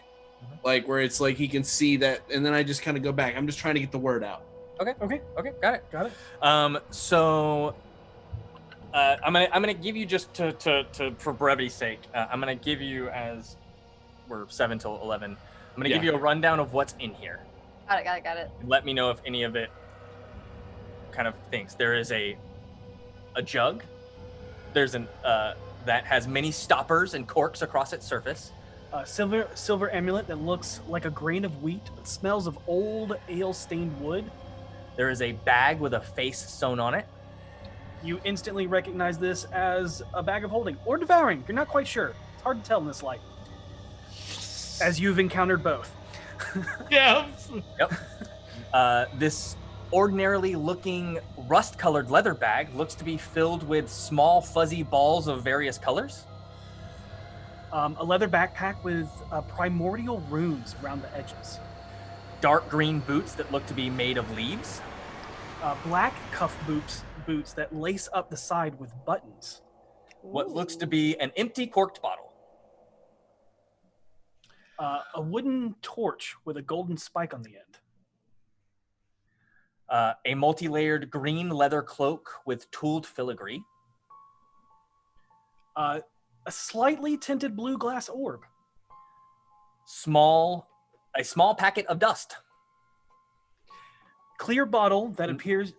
It does not look like hair dust. I will say that. Dust. Like actual dust. Yeah. And it is finer than sand. Yep. Okay. A clear bottle that appears to be full of dark smoke. A clear glass orb. Weathered steel goggles that have an avian look to them. Worn leather gloves. Brass and steel goggles that look to be in the shape of an owl.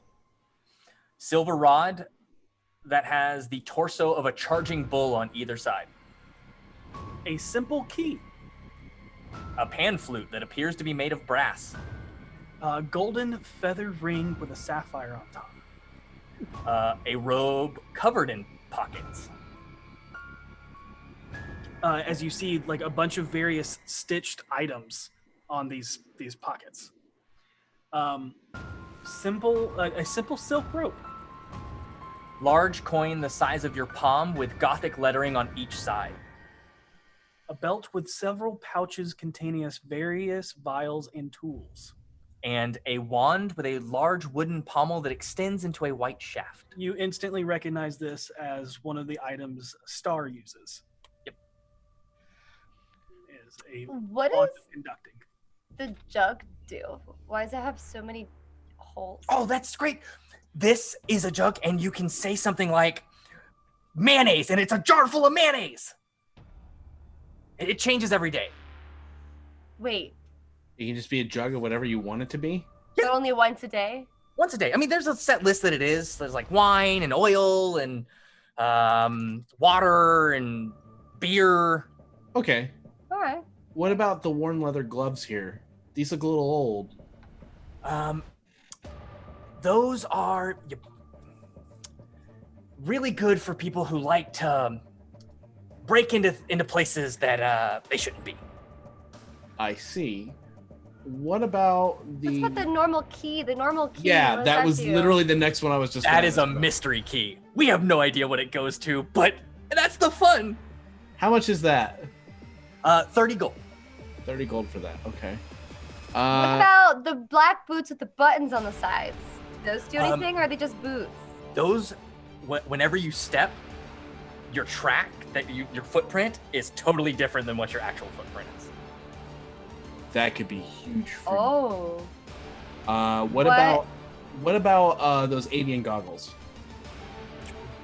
The avian, let's not that one. Those make you see really good, like for miles. How much are those? 375 gold. Got it. Okay. How much are the shoes? 75 gold. That's a good deal. They're good looking. Those are good looking boots. You look good in those Is it a good boots. deal? I mean, when it wouldn't be a good deal for most people, I think for you specifically, it's a great deal. Okay, V leans in and whispers. But to Harold. but he's gonna turn and he's gonna say, but I think that I saw a pair sort of like that in another shop. I don't know. Maybe you could give me a better deal. I mean, if you want to do that, you're gonna have to talk to Master Drumshore. Harold slowly looks over at this guy. How enormous is this dude? Is he big, badass wizard? He's not as tall as V, but he's really tall for a half. Yeah. Harold turns and looks over and then looks back and he goes, I best not disturb him. I'm trying to keep a low profile while I'm here. All right, that's fair. That's fair. Also, real quick, out of play, does shoe size matter when buying? Magic. Things? Magic. Okay, cool. Just want to make sure. Here's a picture of what he looks like. Okay. Okay, I will take the shoes.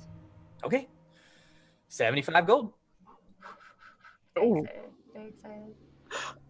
Well, now I'm glad I hoarded a bunch of gold for like nerds. No for kidding, the last, right? Like 10 sessions. But there are multiple shops in. I know. Yeah, and I don't think there's anything. I don't think I'm gonna buy anything else here. But also, really quick, I do just want to know. So what are those fuzzy balls? Oh, that is a bag of tricks, and you pick up a fuzzy ball, you throw it, and it turns into an animal. Harold shakes his head and he's like, if we get that to Seisha, we're gonna be in a lot of trouble. We can't leave those it'd just be too dangerous. I don't think we should tell Seisha about let's go. this store. Anything else? I'm happy with what I got. I mean, these are really, really useful items for me specifically. I will buy that key off you for 15. Are you haggling with Drumshore? I will turn to Drumshore and I will be like, this mystery key, I'm interested. I'm a man who's in many places, and you never know when that last-ditch effort will come in handy. I would love to take it, but at 30 gold, I will take it for 15. Go ahead and make a persuasion check. Okay. Natural 20. Get out of town. Get out of town. He looks at the key, he looks at you, and then he looks back, and then you see him kind of give like a second glance at you for a second. I tilt my head ever so slightly. It has been sitting here for a while. and I don't know where it goes. So, you, sir, I'd be privileged to sell it for 15 gold. Thank you. And I will put the 15 gold down on the table, and I go, we're leaving. And I'll turn and just start walking out.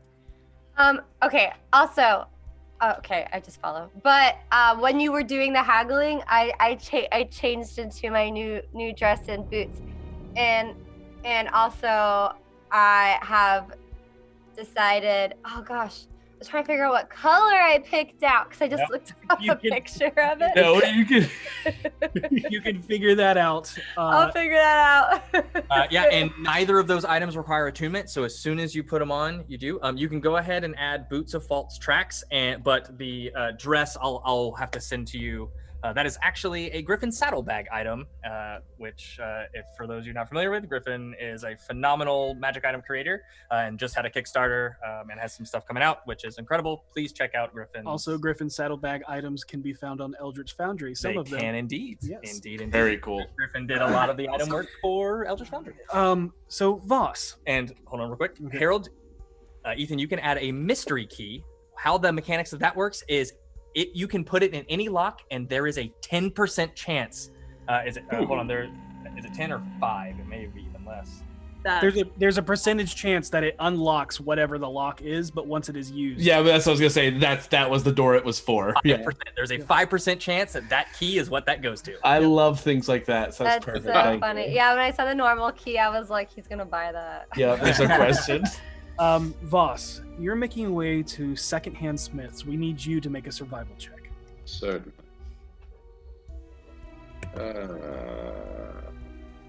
Not bad. 15. 15.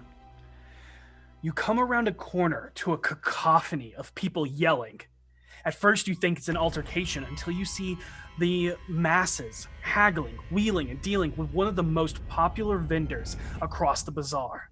Out front, hanging on a high display, is an eye-catching piece of gleaming, brilliant silver Damascus steel plate armor. The form it hugs to almost makes it look like it is sculpted to mimic muscle, and the trick of the surrounding light makes it look like it swirls. The swirls of the swirls of the Damascus steel and silver move like layers of oil and water. Surrounding the armor to either side is a set of 6 different weapons, all solid, gleaming Damascus, gleaming like the armor. Above them all is a large cold wrought iron cut sign that reads Secondhand Smiths. Multiple hands trade coin for the wide assortment of mundane weapons at fraction the standard cost. At the head of the crowd is a fierce-looking bugbear woman in a layered, diagonally cross-tied tunic with fisher's pants stuffed into knee-high, form-fitting leather boots. She yells out to the passerbys as more masses join the fray. Lost weapons found at half price. Fresh forged and gently used here at Secondhand Smiths. As any lordly and ladylike patrons show interest, she switches and tries to entice them into buying the higher-end prices on display. One size fits all armor, like a second skin, velvet glove, don and doff in mere moments. All melee weapons, no matter your preference, is easily obtained with our Gathalian steel. Each one perfectly made and balanced for every wielder. And that is where we're going to end tonight's episode. Oh! Oh, come on! So mean about that. My God. Let's drop a bombshell and then end. Yeah, it's fun. Every week. Have you played this game? Right? And it looks like we might get a Petunia again next week. You just made, Yeah. Semi-permanent player right now. It's great. And Ray, did you see the message I sent you in chat? I did, yeah. I sent you what I rolled. Got it. Thank you. And If you haven't entered already, enter hashtag Eldritch for your chance to win a mini. We heard the chest was a one-purse use. We'll reach out to Idle Champions to see about that. We apologize on that. It could have been just a misunderstanding on our part, so we apologize for that, but we'll look into it for next week and seeing what we can do from there. But yeah, what an episode. Man, that was such a strong first half, and the second half is still, there's so much more to go. Oh, man. You guys are in the fun part. Yeah. Thank you guys for having me as always. It's always a pleasure to have you. We got fun shopping episode next week. Yes. This place is fun. It's crazy so far. I love it. 23 pages of descriptions. On just. Oh, that's what. Oh, okay. Did we get through 3 or 4? You know, 3, I don't know, something on like this that. one. Yeah. But all right, so let's draw a winner. Hey. Winner of the Eldritch Foundry miniature is Clav X. Hey, rock Wow. on. Clav's my hero. Congratulations, man. But Clav is my hero too. Clav is my hero. Indeed. Jesus, man, We'll be he in touch didn't with you to win. get you that Eldritch Foundry miniature from Eldritch Foundry. And man, I feel like I need to wind down after that session. Oh man, I just want to keep going. I but know. It's late. It is late. We have gone late the past couple sessions, so we're going to end on time tonight. But as always, be excellent to each other. May you always roll with advantage. Good night, everybody. Good night.